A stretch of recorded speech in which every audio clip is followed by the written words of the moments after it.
వారు మీరంతా క్షేమంగా ఉండాలని తలంచి మీ ఆత్మీయ దేవశకుడు బ్రదర్ తేజుడు. ఈరోజు మనం తెలుసుకోబోతున్నాం ఏంటంటే దేవుని మందసం యొక్క మహిమ. దేవునికి మహిమ ఘనత ప్రభావం కలుగును గాక. ఈరోజు మనం తెలుసుకోబోతున్న అంశం ఏంటంటే దేవుని మందసం యొక్క మహిమ. చెప్పండి, దేవుని మందసం యొక్క మహిమ. స్తోత్రం. కాబట్టి ప్రియమైన నిర్గమాకాండము 25వ అధ్యాయము ఒకసారి మనం చూస్తే నిర్గమాకాండములో నుంచి దేవుని మందస్సము కనపడతాయి. అప్పుడు దాకా దేవాతి దేవుడు స్వరం ద్వారా మాట్లాడాడు. ఎలా మాట్లాడేవాడు? స్వరం ద్వారా మాట్లాడేవాడు. ఈసారి డైరెక్ట్ గా భూలోకానికి దిగి రాబోతున్నాడు. ఆయన ఒక నివాస స్థలాన్ని ఏర్పాటు చేసుకున్నాడు. దాని పేరే మందస్సం. ఆ మందస్సం మీద నుండి ప్రజలతో మాట్లాడబోతున్నాడు. ఆ మందస్సం మీద నుండి ఎవరితో మాట్లాడబోతున్నాడు? సేవకుడితో. సేవకుడి ద్వారా నుంచి మళ్ళీ ఎవరితో మాట్లాడబోతున్నాడు? ప్రజలతో. ఇలాగా ప్రపంచంలోనికి దేవాతి దేవుడు ఆకాశంలో నుంచి భూలోకమునకు వచ్చినటువంటి అధ్యాయం పేరే నిర్గమాకాండం 25వ అధ్యాయము 10వ వచనం. నిర్గమాకాండము 25వ అధ్యాయము 10వ వచనం. వారు తుమ్మకర్రతో ఒక మందసమును చేయవలను. దాని పొడుగు 2 మూరలున్నర, దాని ఎడల్పు 3 దాని ఎత్తు 3 దాని మీద మేలిమి బంగారు రేకు పొదిగిపోలను. లోపలను వెలుపలను దానికి పొదిగిపోలను. దాని మీద బంగారు జమును చుట్టూ కట్టవలను. దానికి 4 బంగారు ఉంగరములు పోత పూసి ఒక పక్కన 2 ఉంగరములను ఎదుటి ప్రక్కన 2 ఉంగరములు ఉంటున్నట్లు దాన్ని 4 కాళ్ళకు వాటిని వేయవలను. తుమ్మకర్రతో మోత కర్రలను చేసి వాటిని బంగారు రేకులకు పొదిగించి వాటితో ఆ మందసమును బయటకు ఆ ప్రక్కల మీది ఉంగరములలో ఆ మోత కర్రలను దూర్చేవారు. ఆ మోత కర్రలు ఆ మందసపు ఉంగరములలోనే ఉండేవారు. వాటిని దాని యొద్ద నుండి తీయకూడదు. ఆ మందసములో నేను నీకు ఇచ్చు శాసనములు ఉంచేవారు. ఆమె దేవునికి మహిమ ఘనత ప్రభావములు కలుగును గాక. 10వ వచనం 16వ వచనం చాలా స్పష్టంగా ఉంది. ప్రత్యక్ష గుడారంలో దేవుని మందసాన్ని తయారు చేయమని చెప్పాడు. ఆ మందసాన్ని ప్రత్యక్ష గుడారంలో పెట్టారు. దేవుడులారా, ఇక్కడ మందసం చెప్పండి గట్టిగానండి. మందసం అంటే మందసం అంటే దేవుడు. మందసం అంటే ఎవరమ్మా? దేవుడు. దేవుని మహిమ. ఇంకా కొత్త నిబంధనలోకి వచ్చాక మందసం అంటే క్రీస్తు. మందసం అంటే క్రీస్తు. మందసం గురించి పాత నిబంధనలో ఉన్న దాని గురించి మాకెందుకు చెబుతున్నారన్నా మీరు నన్ను అడగొచ్చు. అసలు ఆ మందసం ఎవరింట్లో ఉందో ఆ ఇల్లు ఎలా ఆశీర్వదించబడింది ఈరోజు నేను మీకు చూపిస్తాను. ఆ మందసము మన ఇంటిలోకి రాబోతున్నారు. ఆ మందసం ఎవరంట? క్రీస్తు. క్రీస్తు మన ఇంట్లోకి వస్తే మన ఇంట్లో అన్యాయాలు, అక్రమాలు, గొడవలు, దౌర్జన్యాలు ఇవన్నీ ఉంటే మనం దీవిస్తారా? చెప్పట్లా? దీవిస్తారా? దీవించాడు. అయితే ఎవరింట్లోకి యేసయ్య వెళ్ళాడు? మందసం వెళ్ళింది. ఆ ఇంట్లో ఏముంటే మళ్ళీ ఆ ఇంటిని వదిలిపెట్టి బయటికి వెళ్ళాడు. మళ్ళీ ఎవరింట్లోకి వెళ్తే ఆ ఇల్లు ఆశీర్వదించబడింది. ఈరోజు మనం తెలుసుకున్నదాం కాక. కాబట్టి మందసాన్ని మనం తక్కువ అంచనా వేయకూడదు. మోషే గారి జీవితం అంటే మోషే గారి జీవితం, యెహోషువ జీవితం, మోషే గారి జీవితం, యెహోషువ జీవితం, న్యాయాధిపతుల జీవితం, దావీదు గారి జీవితం, సౌలు గారి జీవితం, సొలొమోను గారి జీవితం, రాజులందరి జీవితాలు దీని మీద ఆధారపడి ఉన్నాయి. దీని మీద మందస్సు. సమూయేలు ప్రవక్త జీవితం దీని మీదే ప్రవక్తలు, యాజకులు అందరి జీవితాలు దేని మీద ఆధారపడి ఉన్నాయి? మందసం, మందసం, మందసం. ఈరోజు మనం ఢిల్లీలో ఉన్న దేన్ని మనం పార్లమెంట్ అని ఎలా అయితే మాట్లాడుకుంటున్నామో అక్కడ చట్టాలు చేయబడతాయి కదా. ఇజ్రాయెల్ దేశంలో మోషే గారి ద్వారా దేవుడు ఇచ్చినటువంటి మందసానికి అంత క్రెడిట్ ఉందన్నమాట, అంత ఘనత ఉంది. ఆ మందసాన్ని మనం లైట్గా తెలుసుకున్నాం అనుకో మన ఆశీర్వాదాలు పోగొట్టుకుంటాం. అందుకని మందసం గురించి బాగా స్టడీ చేయాలి. మనం ఏం చేయాలి? మందసాన్ని గురించి బాగా స్టడీ చేయాలి. ఆ మందసం యొక్క ఛాయ కొత్త నిబంధనలు యేసు ప్రభు వారికి సాదృశ్యమైంది. అంటే యేసు ప్రభు వారు మన ఇంట్లోకి వస్తే మనం ఎలా బ్రతకాలో ఆ మందస చరిత్ర చదివితే మనకు అర్థమవును గాక. యేసు ప్రభు వారు మన ఇంట్లోకి వచ్చినప్పుడు మన ఇంటిని ఎలా శుభ్రపరచుకోవాలి, మన ఇంటిని ఎలా శుద్ధి చేసుకోవాలి, అలా చేసుకోకపోతే వచ్చే నష్టాలు ఏంటివి? యేసు ప్రభు వారిని తెచ్చుకుంటున్నాం అమ్మా చెప్పుడు చాలా జాగ్రత్త. యేసు ప్రభు వారిని ఇంటికి తీసుకొని లాక్కొని వచ్చి ఇంట్లో పెట్టుకుంటా నేను యేసయ్యని నమ్మినా అని అంటారు. యేసయ్యను నమ్మినంత మాత్రాన ఆశీర్వాదాలు వస్తాయా? చుట్టలు, బీడీలు, సిగరెట్లు, కైనీలు, వ్యభిచారము, అబద్ధము, మోసము, పేకాట, సినిమాలు, సెక్స్ వీడియోస్, ఇవన్నీ చూసుకుంటూ యేసు ప్రభు వారు మన ఇంట్లో ఉంటే మనం దీవించబడతామా? దీవించబడం.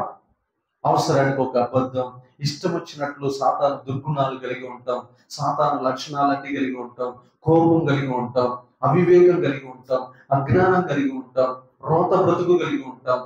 ఇవన్నీ ఉంటే దేవుడు మనల్ని దీవిస్తాడా? దీవించు. బైబిల్లోనే మహాభక్తుడు ఎవరు? దావీదు గారు. మహాభక్తుడుతో దేవుడు ఏమని చెబుతున్నాడు తెలుసా? దావీదు, నీ చేతులు రక్తంతో కడగబడ్డాయి, తడపబడ్డాయి, కాబట్టి నువ్వు నీ చేతులతో నా నామానికి, నా నామ ఘనత కోసం ఒక మందిరం కట్టడానికి వీలు లేదు. ఇది ఎవరు? బైబిల్లోనే అగ్రగణ్య భక్తుల్లో ఒకడైనటువంటి దావీదుతో చెబుతున్న మాట. ఇంకా దావీదునే ఆ మాట అన్నాడంటే మన పరిస్థితి ఆలోచించేది. ప్రియమిత్రులారా, ఇక్కడ మనం చాలా జాగ్రత్తగా ఉన్నాం.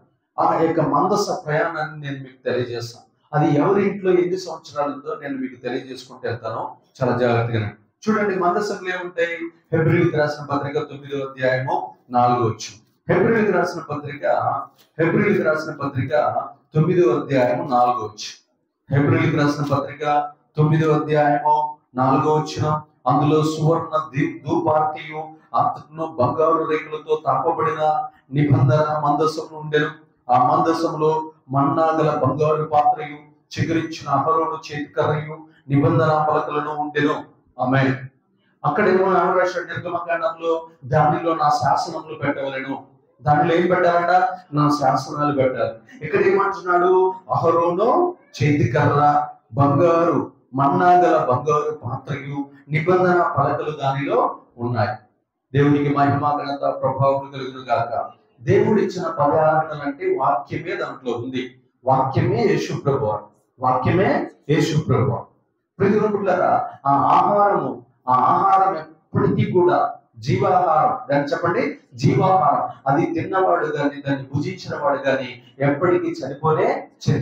ఆ తర్వాత ఎండిపోయిన బ్రతుకు లాంటి వాడు యేసయ్య కాడికి వస్తే తన యొక్క అభిషేకం ద్వారా, తన జీవము ద్వారా వాడు చిగురిస్తాడు అని చూడడానికి అహరోను చేతికర్ర దాంట్లో ఉంది.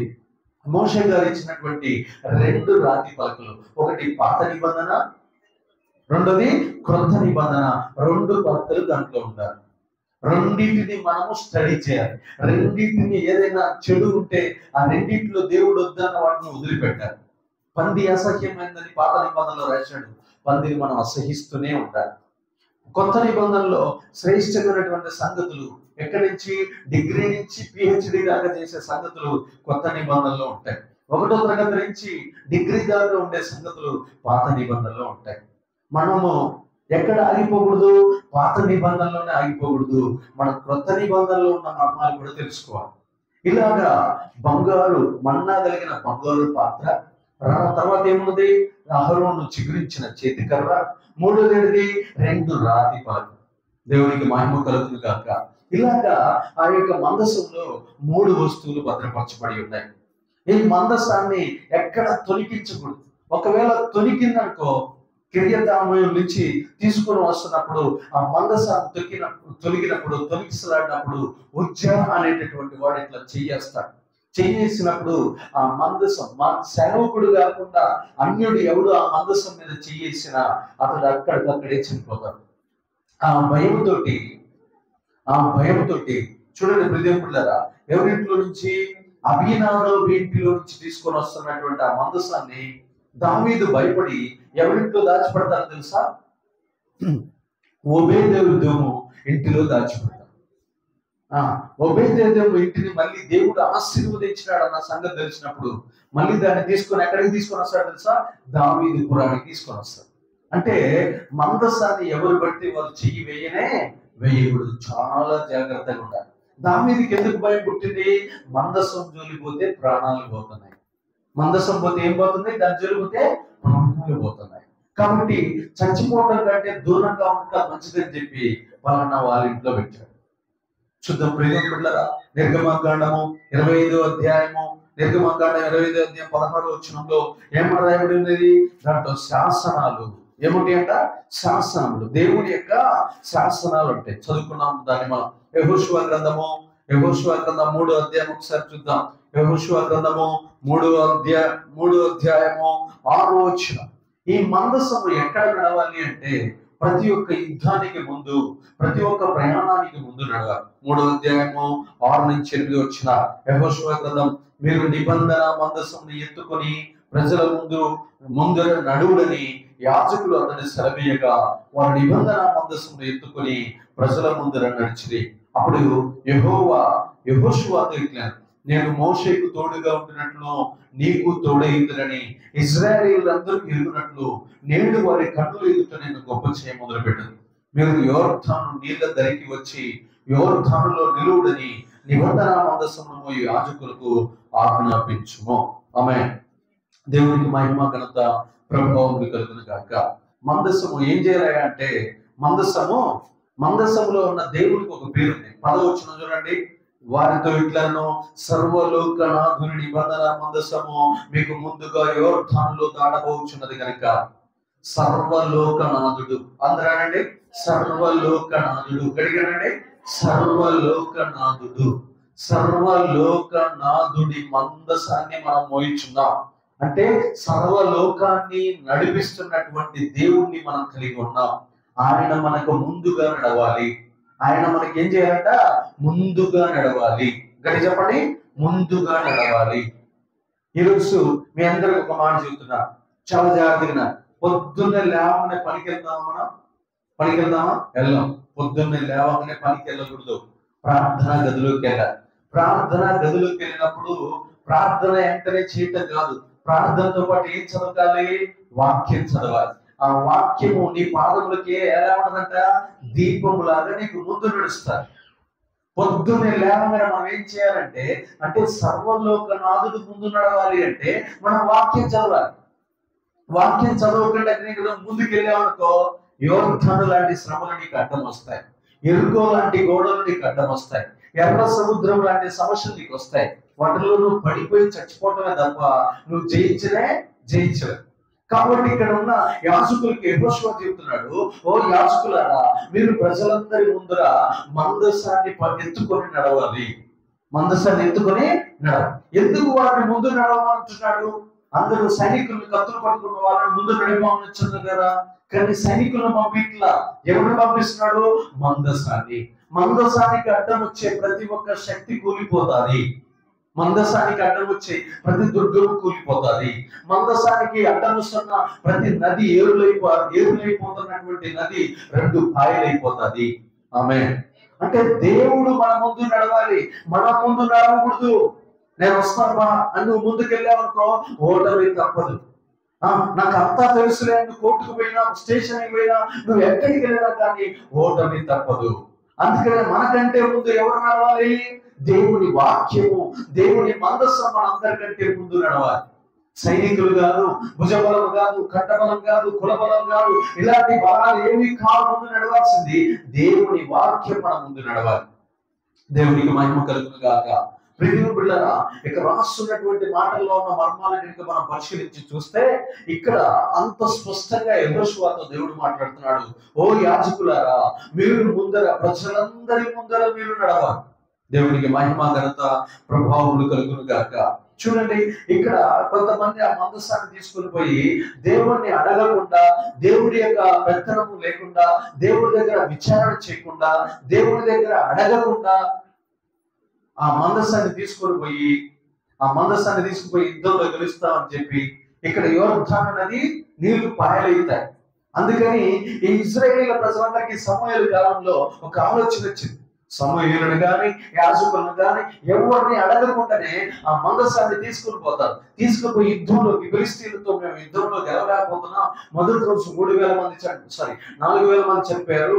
ఇక మిగతా రోజు అయినా మేము గెలుస్తామని చెప్పి వాళ్ళు ఏం చేస్తారంటే ఆ మందసాన్ని తీసుకొని పోతారు యుద్ధంలో. ఆ మందసాన్ని తీసుకెళ్ళగానే దేవుడి దగ్గర విచారణ చేయకుండా, ఏ దైవజనుడిని నడకుండా ఎప్పుడైతే తీసుకుపోతారో ఫిలిష్తీయుల రోజు ఓడిపోతారు. సుమారు 30,000 మంది ఒక్క రోజులోనే శత్రువుల చేతిలో చచ్చిపోతారు. మందసం పట్టబడుతుంది, మందసం శత్రువుల చేతిలోకి వెళ్ళిపోతుంది. మందసం 7 నెలలు వేరే శత్రువులైనటువంటి ఫిలిస్తీన్ల యొక్క గుడుల్లో దాగబడి ఉంటారు. చూడండి ప్రియమైన బిడ్డలారా, ఆ మందస ప్రయాణాన్ని మనం చూద్దాం. యెహోషువ గ్రంథము 3వ అధ్యాయము 15 నుంచి 16 వచనాలు చూద్దాం. అప్పుడు ఆ మందసమును మోయేవారు యోర్దానులో దిగిన తర్వాత మందసమును మోయి యాజకుల కాళ్ళు నీటి అంచున మునుగానే పైనుండి పారు నీళ్లు బహుదూరమున సామెతాను ముద్దనున్న ఆదాముని పురముల దగ్గర ఏకరాశిగా నిలిచును. లవణ సముద్రమున అరాబా సముద్రమునకు పారునవి బొత్తిగా ఆపబడెను. జనులు ఎరుక ఎదుట దాటగా యెహోవా నిబంధన మందసమును యాజకులు యోర్దాను మధ్య ఆరిన నేలను స్థిరముగా నిలిచిరి. జనులందరూ యోర్దానును దాటుత తుదముట్టు వరకు ఇశ్రాయేలీలందరూ ఆరిన నేల మీద దాటుచూ వచ్చిరి. ఆమె దేవునికి మహిమ ఘనత ప్రభావం కలిగిన గాక. మందసం యొక్క మహిమ ఏంటి అంటే, పారుచున్న నీళ్లు ఏమైపోయాయంటే ఏకరాశిగా, గడి చెప్పడమా, ఏకరాశిగా.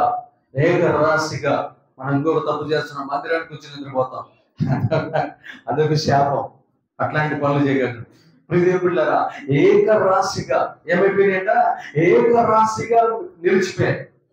ఈ యొక్క యోర్దానులోనికి ఎప్పుడైతే ఈ యాజకులు ఈ మందసాన్ని నలుగురు మోసుకుంటే ఎప్పుడైతే వారి కొనలు ఎప్పుడైతే నీళ్ళకు తగిలాయో నీళ్లు ఏకరాశి. నీళ్ళకి ఎలా తెలుసు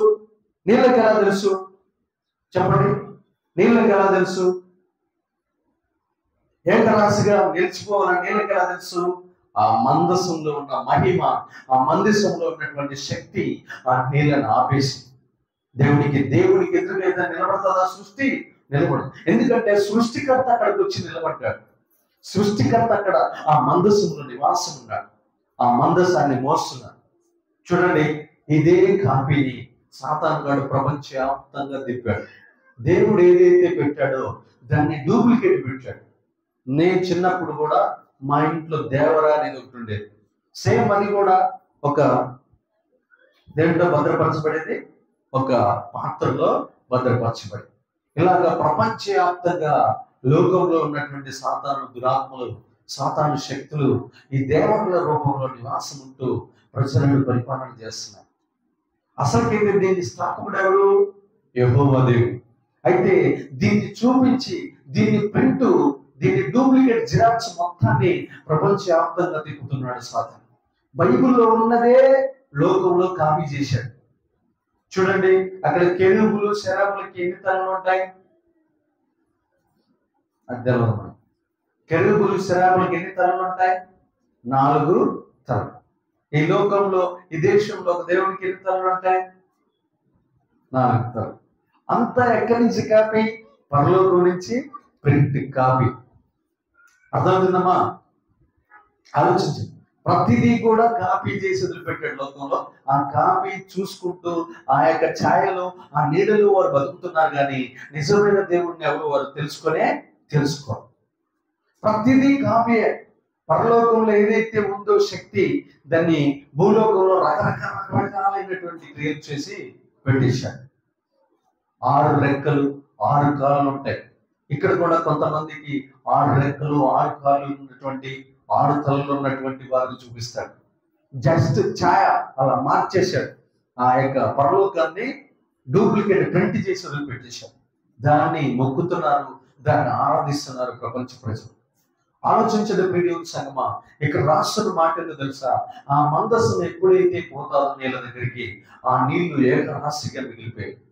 మన జీవితంలో కూడా దేవాది దేవుడు మన జీవితంలోకి ఎప్పుడు వచ్చి నిలబడతాడో మనకంటే ముందు, అప్పుడు మన ఎదురుగా నిలబడుతున్న దుఃఖాలు, మన ఎదురుగా ఉన్నటువంటి సమస్యలు, మన ఎదురుగా ఉన్నటువంటి శోధనలు, మన ఎదురుగా ఉన్నటువంటి సాతాను క్రియలన్నీ కూడా ఏమైపోతాయి అంటే నాశనం అయిపోతాయి, తొలగిపోతాయి.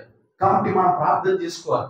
ఇక్కడ యెహోషువతో అంటున్నాడు, మీకు ఎదురుగా ఆ నీళ్ళలో గనుక దూకితే మీరు అందరూ 40 లక్షల మందిని చంపేస్తారు. అంత శక్తి ఉంది ఆ యోర్దాను నదికి. అలా ప్రవహిస్తుంది. ఆ ప్రవహిస్తున్న దాంట్లో మీరు వెళ్తే మిమ్మల్ని అందరినీ లాక్కుని పోతుంది. అయితే నేను వెళ్తే మాత్రము అది ఏకరాశిగా నిలబడుతుంది. హల్లెలూయా. దేవునికి మహిమ ఘనత ప్రభావం కలుగును గాక. ప్రియ దేవుని సంగమా, ఇక్కడ రాస్తున్నటువంటి మాటల్లో ఉన్నటువంటి మర్మాన్ని మనం పరిశీలించి చూస్తే ఎంతో స్పష్టంగా తెలియజేస్తున్నాం. చూద్దాం ఇంకొకసారి మన 6వ అధ్యాయము యెహోషువ గ్రంథము 6వ అధ్యాయము యెహోషువ గ్రంథము 2-4 వచ్చిన. అప్పుడు యెహోవా యెహోషువతో ఇట్లా, చూడుము, నేను యెరికోను దాని రాజును పరాక్రమం కలిగిన శూరులను నీ చేతికి అప్పగించున్నాను. మీరందరూ యుద్ధ సన్నద్ధులై పట్టణమును ఆవరించి 7వ యుగమాలు దాని చుట్టూ తిరగవరు. అలాగూ 6 దినములు చేయించు రావాలను. 7 యాజకులు పొట్టేళ్ల కొమ్ము బోర్లను పట్టుకుని ముందుగా నడవవలెను.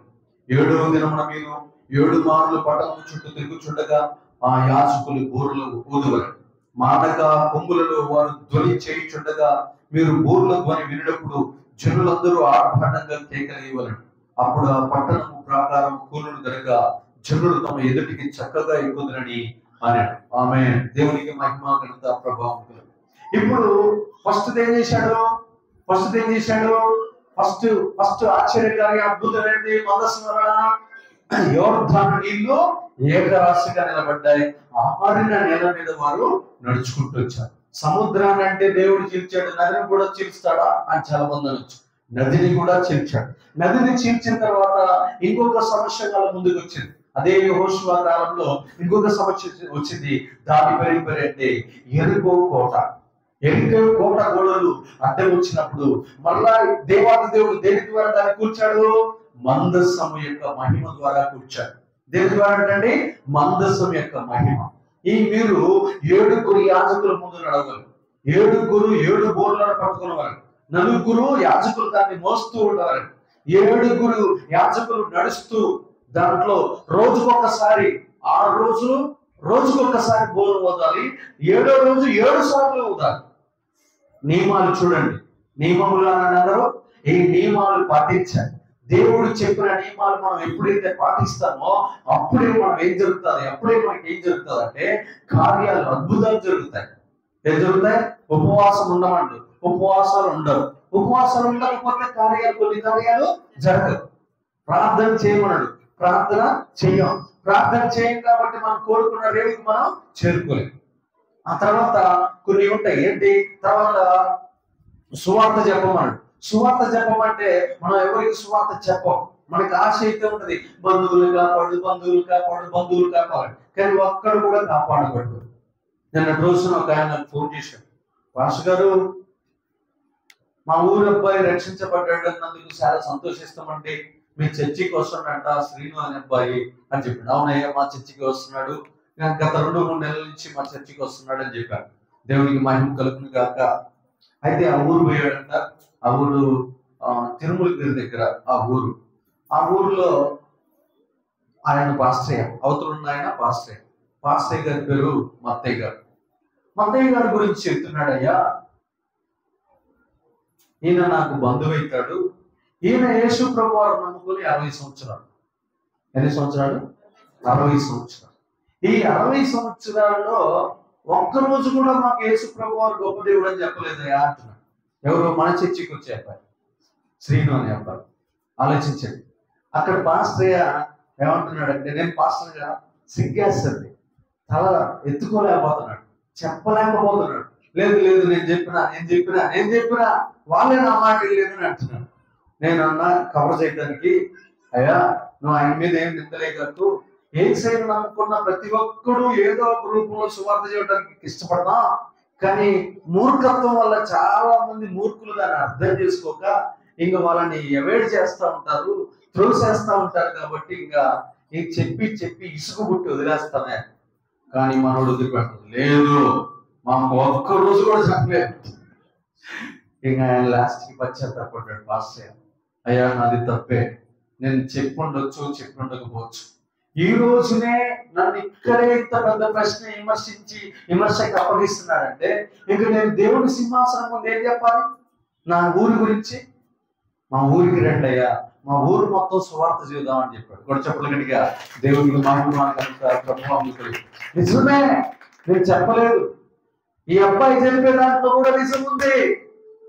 నేను నిజంగా చెప్పలేదు, అతను నిజంగా రక్షలేదు. ఏదో మీ కాడికి వస్తే మీకు అక్కడ పరిచర్య చేస్తుంటే మీ పరిచర్యలో అతను పట్టబడ్డాడు, కానీ నా పరిచర్యలో అతను పట్టబడు. చూడండి, నోరులు అయితే ఉంటాయి, అందరూ పరలోకం రావాలని అనుకుంటాం, కానీ ఒక్కడిని పరలోకం తీసుకురా, ఒక్కడిని పట్టుకో, ఒక్కడికి సువార్త చెప్పం, ఒక్కడిని రక్షణలోకి తీసుకురా. నేను సిగ్గిడిసి అందరికి చెబుతా ఉంటాను, అయ్యా మీ బంధువులు, మీ చుట్టాలు, మీ స్నేహితులు ఎవరు ఉంటే పరిచయం చేయండి అయ్యా నేను అడిగితే, దానికి మీరు చెప్పే సాకులేందో తెలుసా? ఎవరు లేరని నాకు. నువ్వు నోరు తెరిస్తే ఎందుకుంటావు? నీ దగ్గరికి పంచదార దగ్గరికి వస్తారు, నీ దగ్గరికి కూర దగ్గరికి వస్తారు, నీ దగ్గరికి డబ్బుకి వస్తారు, నీ దగ్గరికి అవసరాల కోసం వస్తారు, నీ కోసం ప్రతి ఒక్క ఆ భూ సంబంధమైన కార్యక్రమాలన్నీ ఒక్కొక్కరితో 200 సార్లు చేయించుకుంటున్నావు, కానీ సువార్త మాత్రం చెప్పట్లేదు. నేను చెప్తున్నా, బిచ్చగాడికి కూడా ఇండియాలో 200 మందితో సంబంధాలు ఉంటాయి. ఇంకా మనకి ఎన్ని ఉంటాయమ్మా? 2000 సంబంధాలు ఉంటాయంట. నువ్వు గుర్తుపడతావు, ఈయన మా బంధువే, ఈయన మా బంధువే, ఈయన మా చుట్టం, ఈయన మా దూరం చుట్టం, ఆయన మాకు తెలిసినోడే. అంటే ఇవన్నీ తెలుసు నీకు, రక్షణ సువార్త చేయడం మాత్రం తెలియదు. రక్షణ సువార్త చేయడం మాత్రం తెలియదు. రేపు పొద్దున వాళ్ళందరూ ఇప్పుడు ఆ మత్తయి పాస్టర్ గారు మీరు చెప్పినట్లే నీ మీద కూడా నిందలేస్తే నీ పరిస్థితి అండి. ప్రతి ఒక్క వ్యక్తి యొక్క నీ కంటికి కనబడుతున్న ప్రతి ఒక్క ప్రాణముల గురించి దేవుడికి లెక్క అప్పచెప్పాలి. వారికి నువ్వు సువార్త చెప్పావా? నా గురించి చెప్పారు, వారు నిన్ను తిట్టారా, వారు నిన్ను ఎగతాళి చేశారా, వారు నిన్ను విమర్శించారు, వాళ్ళ దగ్గరికి పోలేదు, ముందే మనమేమనుకుంటాం, వాళ్ళు ఏమన్నా అనుకుంటారేమో, మమ్మల్ని ఏమైనా తీసేస్తారేమో, మాకంత డబ్బు లేదు, మాకంత బలం లేదు, మాకంత స్థితి లేదు, మాకు కారు లేదు, ఇవన్నీ అడిగాడు దేవుడు. నోరు తెరిచి చెప్పమన్నాడా? చెప్పమ్మా. మన రోజున ఆమె హాస్పిటల్లో ఒక ఆమె నర్సు అండి, మీరు ఎవరు చెప్పకపోతే నర్సు హాస్పిటల్లో ఒక ఆమెకి బైబిల్ ఇచ్చి చదువమ్మా. ఆమెకి ఏం పని అమ్మా? 50,000 శాలరీ వస్తుంది, ఆమె తిట్టించుకుంటుంది, మందులతోటి కొట్టించుకుంటుందా, వైరల్ అయిందా వీడియో, ఎంత మందితోటి ఆమె చీవాట్లు తింటుంది, హాస్పిటల్ పొరుగు పోగొట్టిన పాపం ఆమెను ఎంత ఇబ్బంది పెట్టుంటారు, ఇంట్లో 3 రోజులు బయటకు వచ్చి ఉండగా. నువ్వు చేయలేని పని ఆ తల్లి చేస్తుంది. అసలుకైతే నీకు పిల్లలు లేకపోతే పిల్లలు ఇచ్చింది నీకు, ఒకప్పుడు పెళ్లి కాకపోతే పెళ్లి చేసింది దేవుడు నీకు, ఒకప్పుడు రోగాలతో వస్తే, ఒకప్పుడు దెయ్యాలు పట్టి వస్తే, ఒకప్పుడు మాంత్రిక శక్తులతో వస్తే నిన్ను శుభ్రపరిచింది దేవుడు నిన్ను. నువ్వు చేయాల్సిన పని ఎక్కడో సేవకుడు, ఎక్కడో నర్సు, ఎక్కడో ఎవరో సువార్తికుడు చెబుతున్నారు, కానీ నువ్వు చేస్తున్నా? ఆలోచించిన ప్రియ బిడ్డలారా, అక్కడ ఏం చెబుతున్నాడు తెలుసా? ఒకటే ఒక మాట. ఏమని చెబుతున్నాడు? క్లియర్గా నడుస్తున్నాడు. మీరు ఆ యొక్క మందసాన్ని మోసుకొని వెళ్ళండి, అక్కడ మీరు నిలబడండి. మీరు నిలబడంగానే యెహోషువ, మీరు ఆ యొక్క యోర్దాను నీళ్లు యాజకుల కాళ్ళు ఎప్పుడైతే తగులుతాయో అప్పటికప్పుడే ఆ యొక్క ఉన్నటువంటి యోర్దాను అనేది ఏకరాశిగా మారతారు. కొంతమంది అన్ని సంవత్సరాలైనా చర్చికి వస్తారు, కానీ పాస్టర్ అయితే ఒక్కరోజు కూడా ఇంట్లో గృహ పొడిగలు పెట్టించుకోరు. ఇక్కడ ఏమని రాశాడు తెలుసా? సేవకుల యొక్క కాళ్ళు నీళ్లు దేనికి సాదృశ్యమో తెలుసా? శ్రమలకు సాదృశ్యం. నీ ఇంట్లో శ్రమలు యోర్దాను నది వలె ప్రవహిస్తున్న సేవకులు ఎప్పుడైతే మోసుకొని క్రీస్తును మోసుకొని నీ ఇంటికి వస్తారో అప్పుడు నీ ఇంటిలో మార్గములు తెరవబడును గాక. గృహపొడిగలు ఊకని పెట్టుకోమని చెప్పాలి దేవుడు. సేవకుల కాళ్ళు ఎక్కడైతే తగులుతాయో, సేవకుడు ఎక్కడికైతే వచ్చి చేయి పెడతాడో, సేవకుడు ఎవడి నెత్తి మీద అయితే చేయి పెడతాడో వాడి మీద కొన్ని రోజుల నుంచి ఉన్న దురాత్మలు, కొన్ని సంవత్సరాల నుంచి ఉన్న పిశాచం, కొన్ని సంవత్సరాల నుంచి తిష్ట వేసినటువంటి భ్రమపరచాలు, కొన్ని సంవత్సరాల నుంచి వేధిస్తున్నటువంటి దురాత్మల సమూహం, అంతగా శక్తులన్నీ కాలిపోయి దగ్గరగా వేరి భయంకరమైనటువంటి ఆ అగ్నికి కాలిపోయి అవన్నీ పారిపోయి ఎక్కడ కూర్చుంటాయి తెలుసా? పాతాళంలో కూర్చుంటాయి. నా జీవితంలో ఒక 100-200 మందిని అడుగుంటాను, బ్రదర్ నిన్న ప్రార్థన చేశాను కదా, మొన్న భయంకరమైన చెడు కళలు వచ్చినాయని చెప్పావు కదా, ఈ రోజు వస్తున్నాయంటే లేదు లేదన్నా నేను చాలా ప్రశాంతంగా నిద్రపోతున్నా. చెప్పగలిగా దేవుడికి మహిమ. సేవకుడి హస్త నిక్షేపణ, సేవకుడి యొక్క స్పర్శ ఎప్పుడైతే ఆ వ్యక్తిని తాకిందో ఆ వ్యక్తి ఏమైపోయాడు తెలుసా? ప్రశాంతంగా నిద్రపోతున్నాడు. ఇక్కడ రెండో మర్మం ఏందో తెలుసా? యాజకులు బూరలో కూడా, యాజకులు ఏం చేస్తారు తెలుసా? బూర ధ్వని దేనికి సాదృశ్యమో తెలుసా? బూర ధ్వని ఆరాధనకి సాదృశ్యం. బూరధ్వని దేనికి సాదృశ్యమో? ఆరాధనకి సాదృశ్యం. ఆరాధనకి రండి అని యాజకుడు బూర ఊదినప్పుడు నువ్వు రాలేదా? చూడండి, మన మందిరంలో మనం ఆరాధన చేస్తున్నప్పుడే కొంతమంది కింద పడతా ఉంటారు. ఎందుకు కింద పడతారు? ఆరాధనలో ఉన్నటువంటి దివిల్ అది కింద పడి అక్కడికి అక్కడ ఓడిపోయి నేను ఈ ఆరాధనలో ఉండలేను, ఈ అగ్నిలో నేను తట్టుకోలేనని చెప్పి బయటకు వెళ్ళిపోతారు. అంటే దెయ్యపు శక్తులు ఎవరిని ఆరాధించలేవు? నిజమైన దేవుణ్ణి ఆరాధించరు. దెయ్యాలను మాత్రమే ఆరాధిస్తాయి. కానీ దేవుడి దగ్గరికి ఒక వ్యక్తి వచ్చినప్పుడు దెయ్యాల ఆరాధనలో ఉంటాయా? ఉండిస్తాడా ఆత్మదేవుడు? ఉండనివ్వడు. మీరు చూడండి, బైబిల్లో 2 తెస్సలోనికీయులకు రాసిన పత్రిక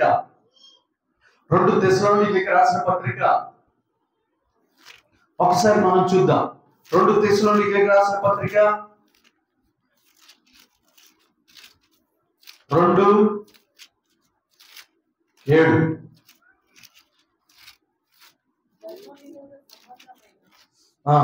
ధర్మ విరోధ సంబంధమైన మర్మము ఇప్పటికే క్రియ చేయుచున్నది గాని ఇది వరకు అడ్డగించుచు ఉన్నవాడు మధ్య నుండి తీసివేయబడే వరకే అడ్డగించు. భూలోకంలో ఒకడు అడ్డగిస్తున్నాడు, ధర్మ విరోధ సంబంధమైన మర్మాన్ని ఎరగొడుతున్నాడు.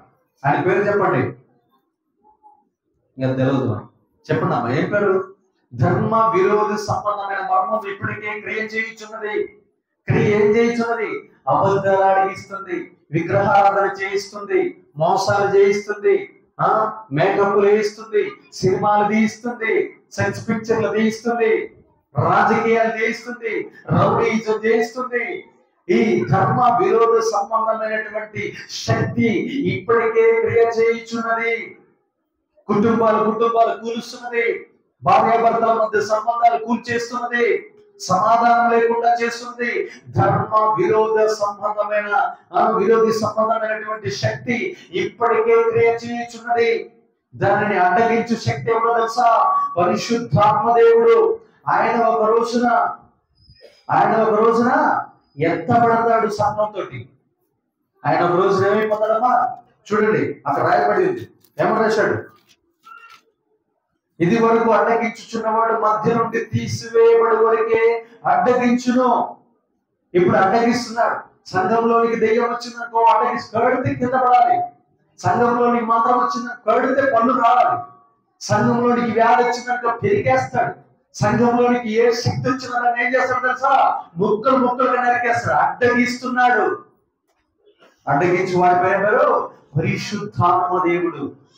మన కంటికి కనబడకుండా సంఘానికి తీసుకొని వచ్చేది ఆయనే.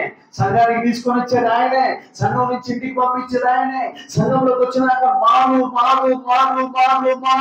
అని చెప్పేది ఆయనే. సంఘంలోకి వచ్చినాక ఈ పాపాన్ని విడిచిపెట్టు అని చెప్పేది ఆయనే. సంఘంలోకి వచ్చినాక క్రీస్తు పోలికలోకి మారు, క్రీస్తులాగా, క్రీస్తు సౌందర్యాన్ని పొందుకో, క్రీస్తు మహిమను పొందుకో, క్రీస్తు శక్తిని పొందుకో, క్రీస్తు అభిషేకాన్ని పొందుకో, ఇదిగో నువ్వు ఆయనలోకి మారు అని చెప్పేది ఆయనే. ఒక ఆయనేమో పిలుస్తాడు, ఒక ఆయనేమో చెబుతాడు, ఒక ఆయనేమో నిలబడతాడు. పిలిచేది తండ్రి అయిన దేవుడు.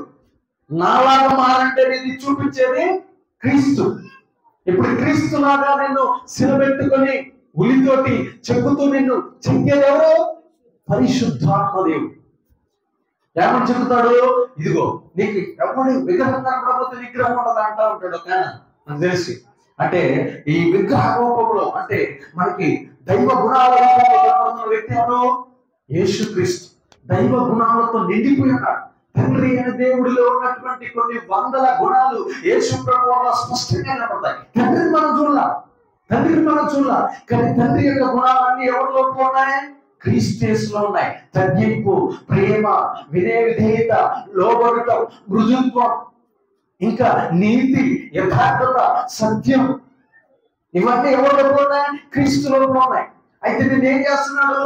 పరిశుద్ధాత్మదేవుడు మందిరానికి వెళ్ళు అని నడిపిస్తున్నాడు. వచ్చిన తర్వాత చెక్కుతున్నాడు, ఏం తీసుకుంటున్నాడు? ఉలిని తీసుకొని చెప్తున్నాడు, ఈ గుణం నీలో రావాలి, ఈ గుణం నీలో రావాలి. ఇదిగో నువ్వు మట్టివి, ఇదిగో నీ లోపల జంతువులు ఉన్నాయి, ఇదిగో నీ లోపల సర్పాలు ఉన్నాయి, ఇదిగో నీ లోపల దుర్గుణాలు ఉన్నాయి. ఇదిగో సాతాను నిన్ను పాములాగా మార్చిండు, సాతాను నిన్ను కుక్కలాగా మార్చిండు, సాతాను నిన్ను ఏడుగులాగా మార్చిండు, సాతాను నిన్ను అనేక రకాల ముసలిలాగా మార్చిండు, కప్పలాగా మార్చిండు. ఈ యొక్క దుష్ట గుణాలు నీ లోపల ఉన్నాయి.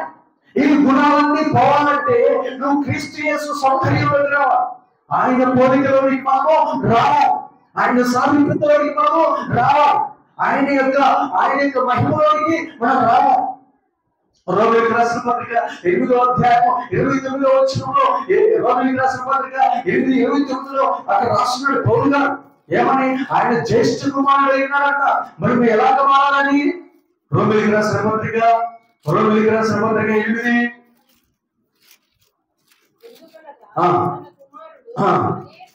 ఎందుకనగా తన కుమారుడు అంటే యేసుక్రీస్తు అనేక సహోదరుల్లో జ్యేష్ఠుడు దేవుడు ఎవరిని ముందుగా ఎరిగినో వాడు తన కుమారుడితో సామీప్యం గలవారుడు వారిని ముందుగా నిర్ణయించాం. మరి ఎవరిని ముందుగా నిర్ణయించినా వారిని పిలిచిన, ఎవరిని పిలిచిన వారిని నీతిమంతులుగా తీర్చిన, ఎవరిని నీతిమంతులుగా తీర్చిన వారిని మహిమపరిచాం. ఫస్ట్ పిలిచాడు, పిలిచిన తర్వాత నీతిమంతులుగా చేశాడు, నీతిమంతులుగా చేసిన తర్వాత మనం ఏం చేస్తున్నాడు? మహిమ రావాలి నీకు. ఒక్కరోజే ఒకటో తరగతి మనమంతా చూడండి, ప్రతి ఒక్కరులాగా బైబుల్ పట్టుకొని 1 సంవత్సరం మందిరానికి రాగానే వెంటనే పరిపూర్ణం అయిపోం. ఎందుకు? సంవత్సరాలు మందిరానికి నడిపిస్తాడు తెలుసా? నీ లోపలికి ఆయన గుణాలన్నీ రావాలి, ఆయన ప్రేమ రావాలి, ఆయన అభిషేకం, ఆయన తత్వం, ఆయన మృదుత్వం, ఆయన ఓర్పు, ఆయన సహనం, ఆయన దయ, ఆ గుణాలన్నీ లోపలికి రావాలి. ఒక్కొక్క సంవత్సరం ఒక్కొక్క గుణాన్ని సంపాదించాడు. క్రీస్తు యేసు జ్యేష్ఠ కుమారుడు అయినట్లు మిగతా కుమారులు అంటే మనం కూడా ఎవరమాట? దేవుడి కుమారులను కుమార్తెలమే. అయితే ఆ కుమారులుగా కనిష్ట కుమారులుగా మనం మార్చబడాలంటే క్రీస్తు సారూప్యతలోనికి మనం చెక్కబడాలి. ఏ సారూప్యతలోనికమ్మా? క్రీస్తు సారూప్యతలోనికి చెక్కబడాలి. కొన్ని ఉంటాయి ఇరిగిపోయిన బొమ్మలు, కొన్ని ఇరిగిపోయిన బొమ్మలు ఎలా ఉంటాయి? కొన్ని కనపడతా ఉంటాయి మనకి, ఇరిగిపోయి పడేస్తా ఉంటారు. ఎందుకు పడేస్తారంటే మా పాస్టర్ గారు దుర్మార్గుడు, వాడు మమ్మల్ని భయంకరంగా గద్దించి చంపుతున్నాడు, నేను ఇంకా చర్చికి పోనే. లేస్తే నా కోసమే వాక్యం చెబుతాడు, లేస్తే నా గురించి చెబుతాడు. అంటే ఆ విగ్రహం దేనికి ఇష్టపడతలా? శిక్షకి ఇష్టపడట్లా, సౌందర్యానికి ఇష్టపడట్లా. చూడమ్మా, 2 కళ్ళు మాత్రమే చిక్కాను, మిగతా మాత్రం చెవులు చెక్కలా. అది ఎంత ఎలా ఉన్నది? చక్కగా బాగుందా? బాగుంది. ఈ తల మొత్తం చెక్కాను, చేతులు లేవు, కాళ్ళు లేవు. ఎట్లా ఉన్నది? దరిద్రం. ఏదన్నా ముట్టుకున్నామంటే చాలు, అదొద్దు అక్కడ టచ్ చెయ్యి. నోటికాడికి రావనే బీడి, సిగరెట్, సారా ఇది నువ్వు చెక్కద్దు, ఇది నువ్వు చెవులు కాడికి పోవనే చెడ్డ సాహిత్యం ఉంటావు. చెవులు జారణ, చెవులు అస్సలు చెప్పవు. అప్పుడు నువ్వు ఎలా ఉంటావు తెలుసా? ఎరిగిపోయిన విగ్రహం, పడిపోయిన విగ్రహం, విలువలేని విగ్రహం, తీసి పారవేయబడిన విగ్రహం. అమ్మా, ఎన్ని సంవత్సరాలు మేము చర్చి మానేశాం. ఎందుకు? మమ్మల్ని చెక్కుతున్నాడు వాడు, లోపల ఉన్నోడు చెక్కుతున్నాడు. మేము చెక్కబట్ట మాకు ఇష్టం లేదు. బంగారం తీసేయమంటాడు, లేతే వాడి పాడుగా, వాడి నాశనంగా, వాడు ఎప్పుడు చదువులేవు. బంగారం తీసేయమంటాడు, లేస్తే సోకులు వద్దంటాడు, మాసిపోయిన బట్టలు కట్టుకోమంటాడు. వాడేమో మంచి ప్లేసర్ వేసుకుంటాడు.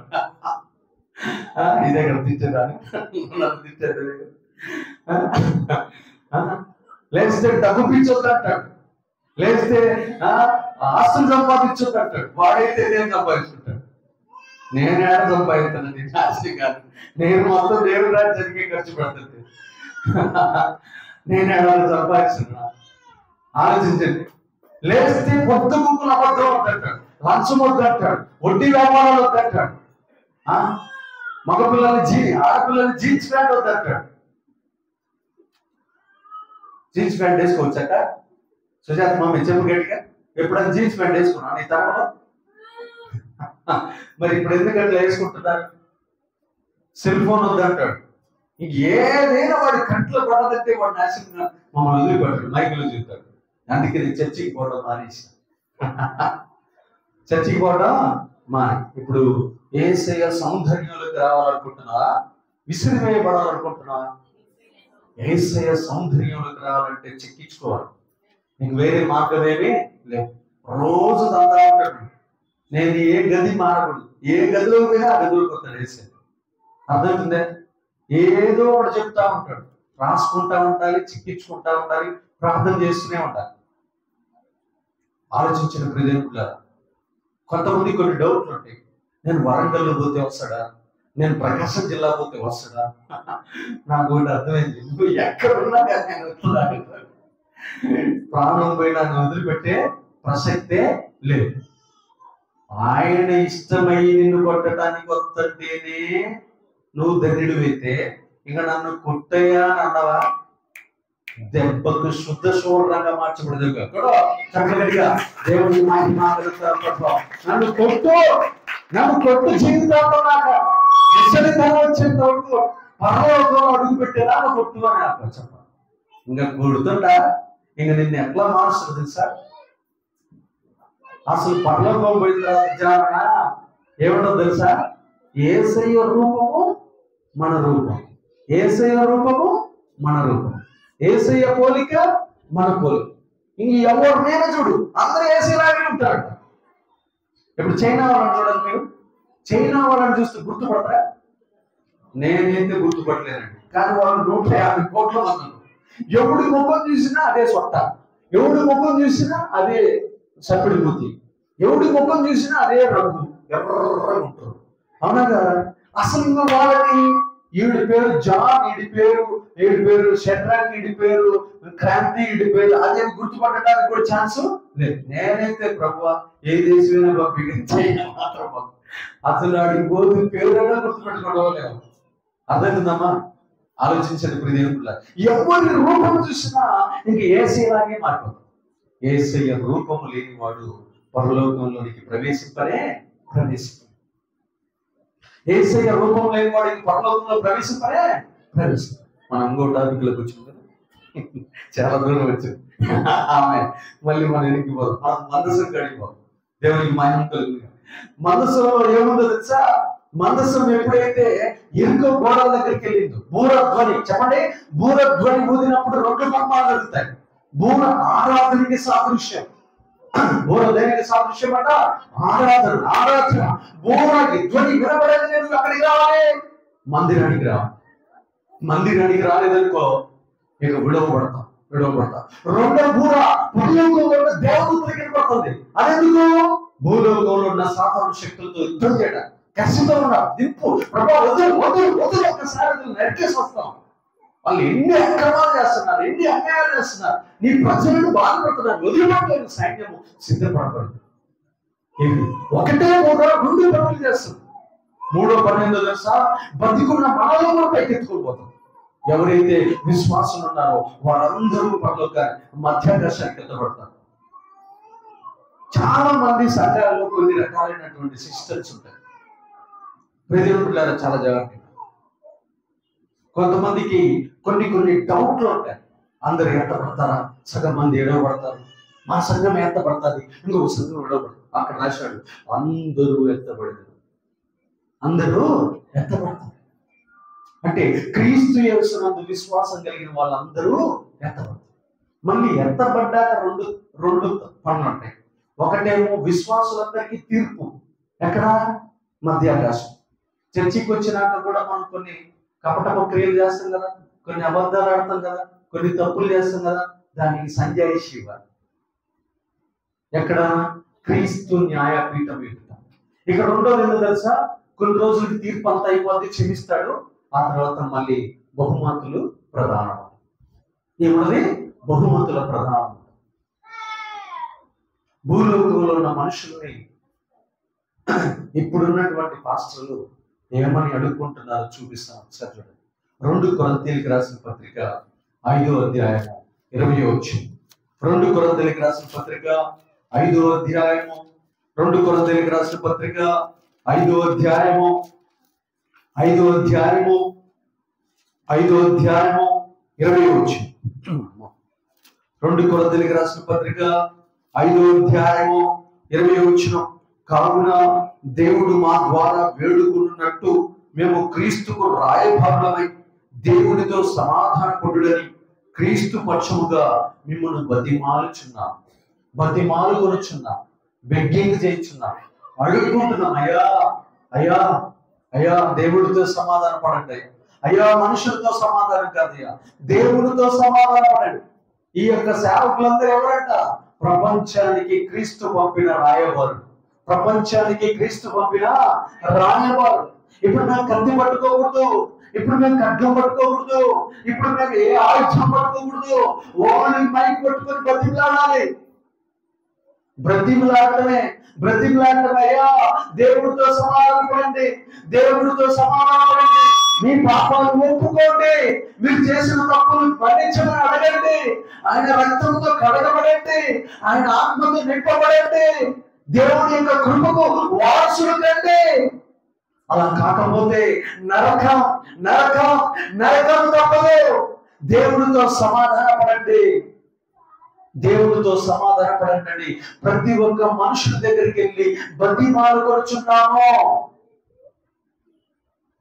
ఇప్పుడు ఈ యొక్క బతిమలాడన్న చూసారా, ఇది రేపొద్దు తీసుకుంటాడు కుమారుడైన దేవుడు. ఏమని తీసుకుంటాడు? తీర్పు కాలం ఇదే. ఇదిగో ఫలానా తేజమయ పాస్టర్ మీ ఇంటికి వచ్చాడు, ఫలానా సురేష్ పాస్టర్ మీ ఇంటికి వచ్చాడు, ఫలానా రమేష్ పాస్టర్ మీ ఇంటికి వచ్చాడు అని బతిమలాడి అన్ని బయటికి తీస్తారు రికార్డులు. అప్పుడు ఉంటది మన స్వరూపం. అర్థమవుతుందమ్మా? ఇవన్నీ దేనిని బట్టి దేవుడు తీర్పు తీరుస్తాడు తెలుసా? వాక్యమును బట్టి, నా నీతిని బట్టి నేను మీకు తీర్పు తీర్చుదను. వాక్యాన్ని బట్టి అంట, ఆయన నీతిని బట్టి దేవుడు లోకానికి ఏం చేస్తాడంట? తీర్పు తీర్చబోతున్నాడు. 120 మంది పాస్టర్లు ఉన్నారు ఉప్పలో. నేను తగిలినోళ్ళే 1 లక్షల మంది ఉంటే ఇక మిగతా పాస్టర్లు ఎన్ని లక్షల మందికి అందించుంటారు చెప్పండి? గమనించారా లేదా? అంటే ప్రతి ఒక్కరిని టచ్ చేసేవా లేదా? నన్ను ఒక సిస్టర్ నాకు కనబడింది మా ఇంటి దగ్గర. సిస్టర్ ఊకే ఉండే కంటే ఆరాధనకి రావచ్చు కంటే, లేదన్నా నేను ఒక సహవాసానికి వెళ్తాను. వెరీ గుడ్, దేవా స్తోత్రం. మరి మీ వారేనమ్మా అంటే, మా వారు రాడన్నా. అంటే మరి నేను ఏమన్నా చేసి నీ ఇష్టం తీసుకోపోను. ఆమె నా మాట అయితే మా చర్చికి రాడు. మరి నేను వాక్యం చెప్పండి తీసుకోపోను. ఆమె అంటే నేను సహవాసానికి వెళ్తాడేమో అని చెప్పి కదిలిట్లా. కానీ రోజు మనోడు అక్కడ ఏం చేస్తుండో కనపడుతున్నాడు. ఆదివారం కూడా కనపడ్డాడు ఒక రోజు. అంటే స్నానం చేయకుండా కనపడ్డాడు. ఆదివారం స్నానం చేయలేదంటే అర్థం ఏంటి? మందిరానికి ఎల్లని దరిద్రుడు అని అర్థం, అంతే కదా? కాబట్టి ప్రియమైన బిడ్డలారా, మనం ఇక్కడ గుర్తుపెట్టుకోవాలి. ఈ మందసము బూరలు ఊదినప్పుడు ఏమైందంటే, ఆ బూరలు ఊదకనే కోటలు కూలిపోతాయి. సాతాను కోటలన్నీ కూడా ఏమైపోతాయి? కూలిపోతాయి. యెహోషువ అంటున్నాడు, మీరు బూరలు ఊదండి. ఆ బూర ధ్వని వినబడాలని ఆ కోటలు ఆ ధ్వనికి దెబ్బకి అందరూ కేకలేయండి. 40 లక్షల మంది ఏకవిధిగా ఒకేసారి కేకలేక ఆ బూర ధ్వని, ఆ కేకకి భూమి మీద ఉన్నటువంటి ఆ పర్వతం ఎత్తు రూపంలో ఉన్నటువంటి ఆ కోట దెబ్బలు ముక్కల కిందకి తునకలై కూలిపోయింది. దెబ్బకి ఎరుకొని వారు స్వాధీనం చేసుకుని వారు ఎదుర్కొన్న దుర్గాలు కూలిపోయినో. ఆమేన్. నువ్వు కేకలు వేయాలి దేవుడి దగ్గరకు వచ్చినప్పుడు. చాలా మంది చర్చికి పోయిన తర్వాత కూడా పక్కనోడు ఏమనుకుంటాడు, ఎదురింటోడు ఏమనుకుంటాడు, ఈ వెనక సీట్లో వాడు ఏమనుకుంటాడు, ముందు సీట్లో ఏమనుకుంటాడు. మనసు విప్పి ప్రభు మందిరంలో కూడా ప్రార్థన చేయాలి. దరిద్రులు కేక వేయాలి. ఏం చేయాలి? కేకలు వేయాలి, ఏడవాలి. నాకు రక్షణ కావాలి, నాకు పర్వతం కావాలి, నాకు విజయం కావాలి, నాకు అభిషేకం కావాలి. మీ అందరికి ఒక సీక్రెట్ చెప్తాను. పాస్టర్ గారికి ఒక్క రూపాయి కూడా దేవుడు ఇవ్వడు, కానీ డబ్బులన్నీ విశ్వాసుల ఇళ్లలో ఉంటాయి. పాస్టర్ గారి దగ్గర ఏముంటది చెప్పాలి కనిపెట్టాలి. పాస్టర్ గారి దగ్గర ఏముంటది? కాదు, అసలేంటి చెప్పాలి, ఒరిజినల్ మాట చెప్పాలి గడిగా. ప్రార్థన ఉండదు. ప్రార్థన మీరు కూడా చేస్తారు. ఇంకా మీ దగ్గర లేని పాస్టర్ గారి దగ్గర ఉంటుంది. టన్నులు ఉంటుంది. లేదు చెప్పాలి, దానికి ఒక పేరుంది. ప్రపంచంలో అతి ఖరీదైనది ఏడరా? ఎవరో చెప్తారు, ఆ, ఆ? అభిషేకం ఏది ఎవరు చెప్పింది? వెరీ గుడ్, చెప్పలు కూడా. అభిషేకం. దయ్యాన్ని గుట్టే శక్తి నీకు ఉండదు, కానీ పాస్టర్ వచ్చిందా అది చల్లగా బయటికి వెళ్ళి సమస్యను జయించే శక్తి నీకు ఉండదు. ఆయన మూట మోసుకొని వస్తాడు నెత్తి మీద అభిషేకాన్ని తీసుకొని. ఆ అభిషేకం వచ్చేసిందే అది అక్కడి నుంచి చల్లగా దూరం అయిపోవాలి. ఈ అభిషేకము ఎవరి దగ్గర ఉంటుందంటే సేవకుడు. రోగం నిన్ను వదిలిపెట్టుకోదు, దయ్యం నిన్ను వదిలిపెట్టుకోదు, సాతాను శక్తులు నిన్ను వదిలిపెట్టుకోవు, మంత్రాలు నిన్ను వదిలిపెట్టుకోవు. పాస్టర్ గారి దగ్గర ఉన్న అభిషేకాన్ని కొనుక్కోవాలి అన్న. ఒకసారి మా ఇంటికి రా. పాస్టర్ గారి కాడ ఏముండవు, పైసలు ఉండవు, కానీ నీ దగ్గరే ఉంటాయి పైసలు. నువ్వు పైసలు ఎవరికి ఇవ్వాలి? ఆయనకి ఇచ్చేయాలి. ఆయన దగ్గర ఉన్న అభిషేకం ఏం చేయాలి? తీసుకోవాలి. అభిషేకాన్ని ఏం తీసుకోవాలి. యేసు ప్రభువు దగ్గర ఏముందో తెలుసా? అభిషేకం. పేతురు అత్తగారు వాళ్ళ ఇంటికి పోతాడు, తీవ్రమైన జ్వరం. జ్వరం బయటికి వెళ్ళిపో అంటాడు. గద్దింపుకి దెబ్బలు బయటికి వెళ్ళిపోతాడు. గంటలో యేసు ప్రభువుకి పరిచయం చేస్తున్నారు. ఇప్పుడు చెప్పలేదుగా, దేవుడికి మహిమ ఘనత ప్రభావం కలుగుగాక. దయ్యమా వెళ్ళిపో, వెళ్ళిపో, అంధకార శక్తి వెళ్ళిపో, మరణంలో వెళ్ళిపో అని చెప్తే మరణ దూత కూడా వెళ్ళిపోవాలంతే. ఎవడు ముందు నిలబడలేదు? అది అభిషేకం కలిగిన వాడి ముందు నిలబడింది. ఎందుకు నిలబడలేదు తెలుసా? అందరూ డబ్బులతో అన్యాయ అక్రమాలు చేస్తాడు, కానీ సేవకుడిగా డబ్బే లేదు. అన్యాయం అంటే ఏందో, అక్రమం అంటే, అవినీతి అంటే ఏందో తెలియదు. కాబట్టి ఇప్పుడు ఎవరికి భయపడాలి? యథార్థవంతుడికి భయపడాలి. దయ్యం ఎవరికి భయపడుతుంది?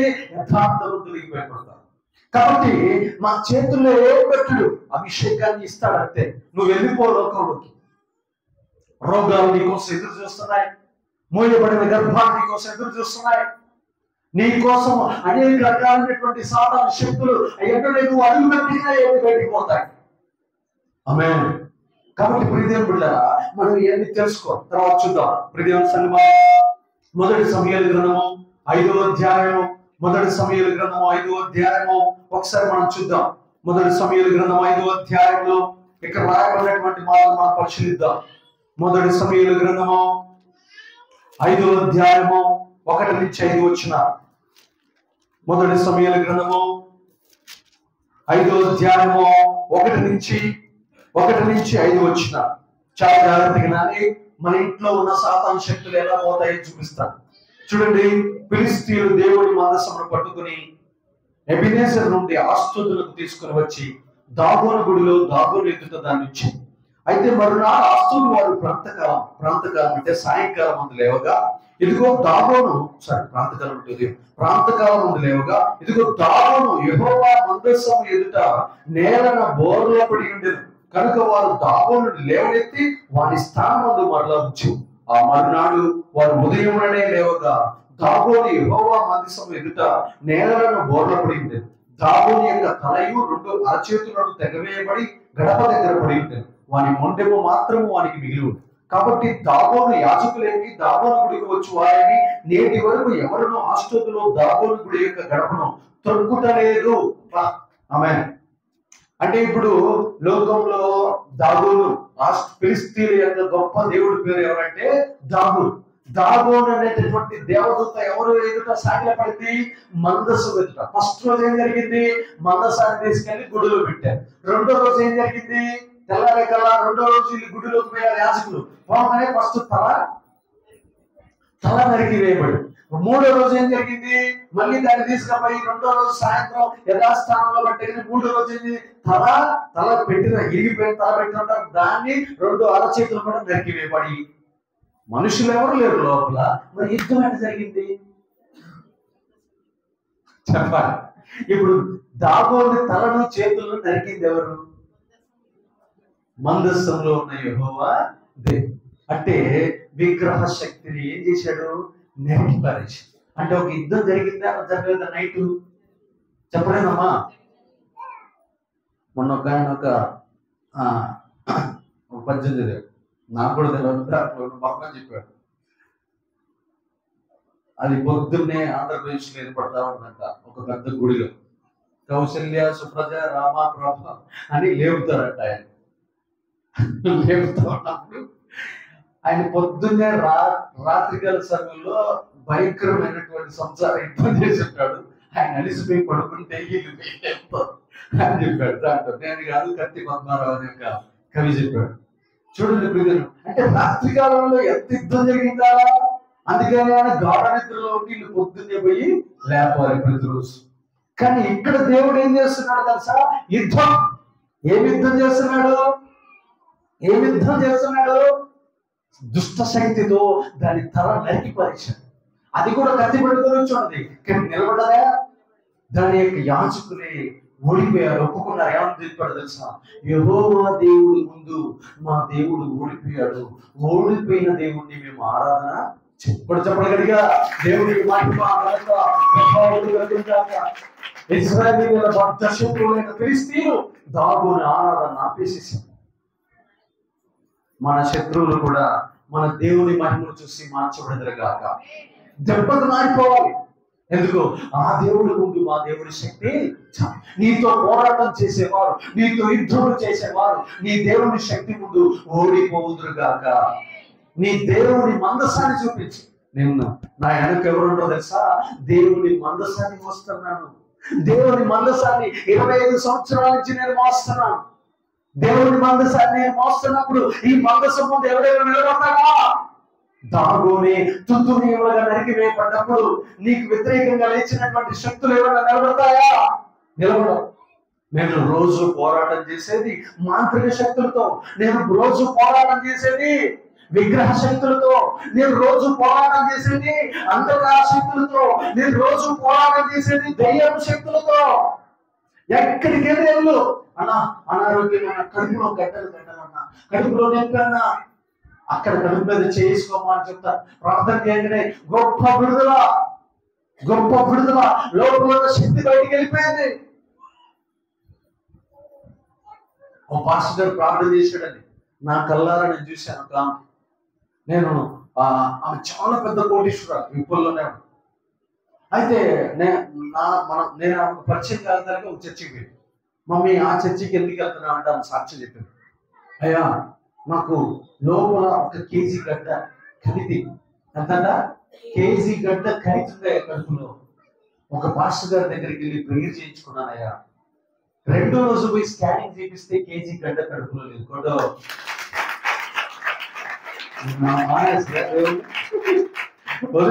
దేవుడి కేజీ గడ్డ కత్తి ఎక్కడ లేదు, కడుపులో లేదు. ఆడిపోయింది. దెయ్యం మూట కట్టుకొని వెళ్ళిపోయింది. దెయ్యం ఏం చేసిందమ్మా? మూట కట్టుకొని వెళ్ళిపోయింది. ఇక దాని సామాన్ ఉంటుందా లోపల? అది కలిగించిన క్యాన్సర్ ఉంటుందా? అది కలిగించిన ఎయిడ్స్ ఉంటుందా? అది కలిగించినటువంటి కరోనా ఉంటుందా? ఆయన దానికి వచ్చి గద్దించగానే అది బయటికి వెళ్ళిపోను గాక. చూడండి చెప్తుంది, ఆ సంఘానికి ఎందుకు వెళ్తున్నావు అంటే చెప్పిన సాక్ష్యం. నీ జీవితంలో యేసయ్య ఎన్ని కార్యాలు చేసి ఉంటాడు.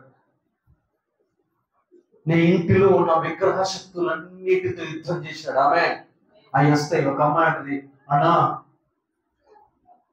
2 వస్తున్నాయి అన్న, 2 శక్తులు వస్తున్నాయి అన్న మా ఇంటికి. నాకు దీపం పెట్టు, నాకు ఆరాధన చేయడానికి పిల్లలు ఇస్తానని చెబుతున్నాను. నాకు దీపం పెట్టు, నాకు ఆరాధన చేయడానికి పిల్లలు ఇస్తాను అని చెబుతున్నాను. గత 3 సంవత్సరాల నుంచి నాతో మాట్లాడుతుంది అన్న, నేను ఆరాధన చేయట్లేదన్నా. నా దేవుడే నాకు ఇస్తాడని నేను నిలబడుతున్నా. గొడవ ఆమె దేవుడికి మాట్లాడగలుగుతుంది. నా దేవుడే ఇస్తాడు కానీ నేను మాత్రం మీకు ముఖ్యంగా బొట్టు పెట్టను. డైరెక్ట్ గా శక్తులు మాట్లాడుతున్నాయి మన చర్చికి వచ్చే అమ్మాయితో. అర్థమవుతుందమ్మా?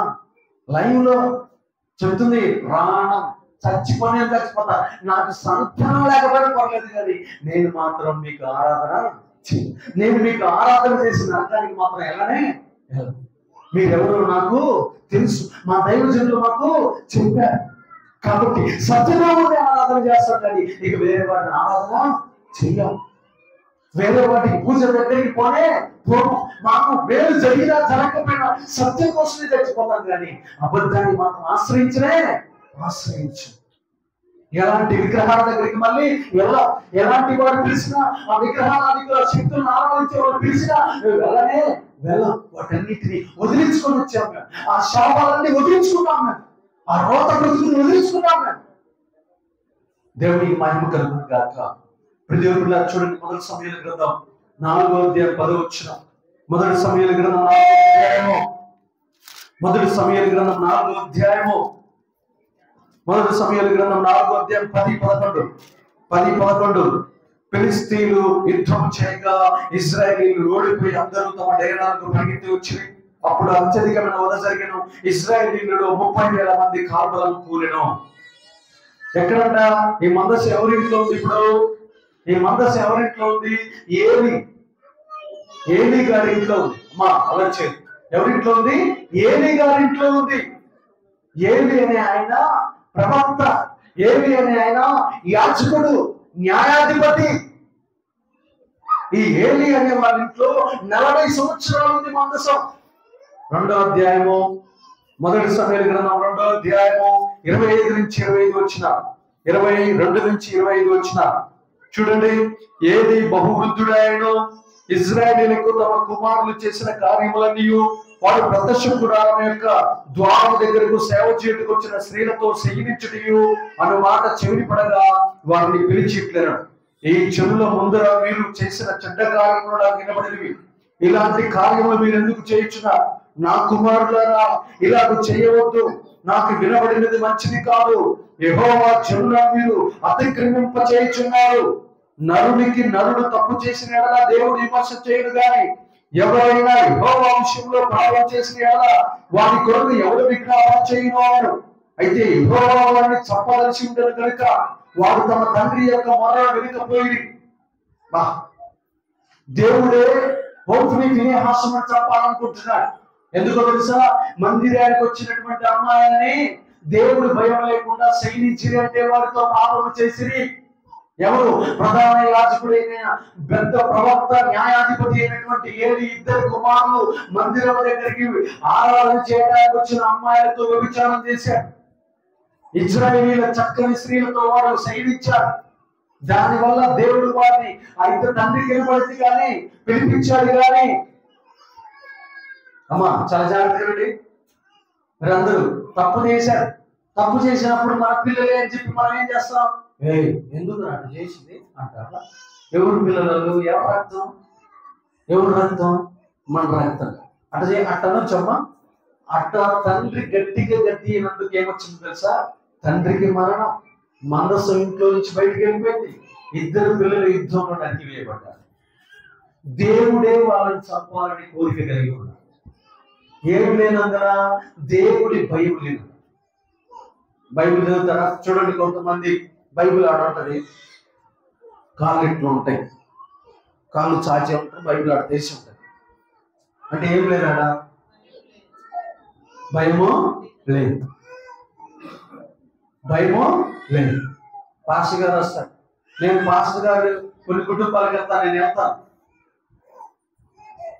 భార్య భర్త ప్రార్థన చేస్తారు, పిల్లలను ఆడుకుంటారు.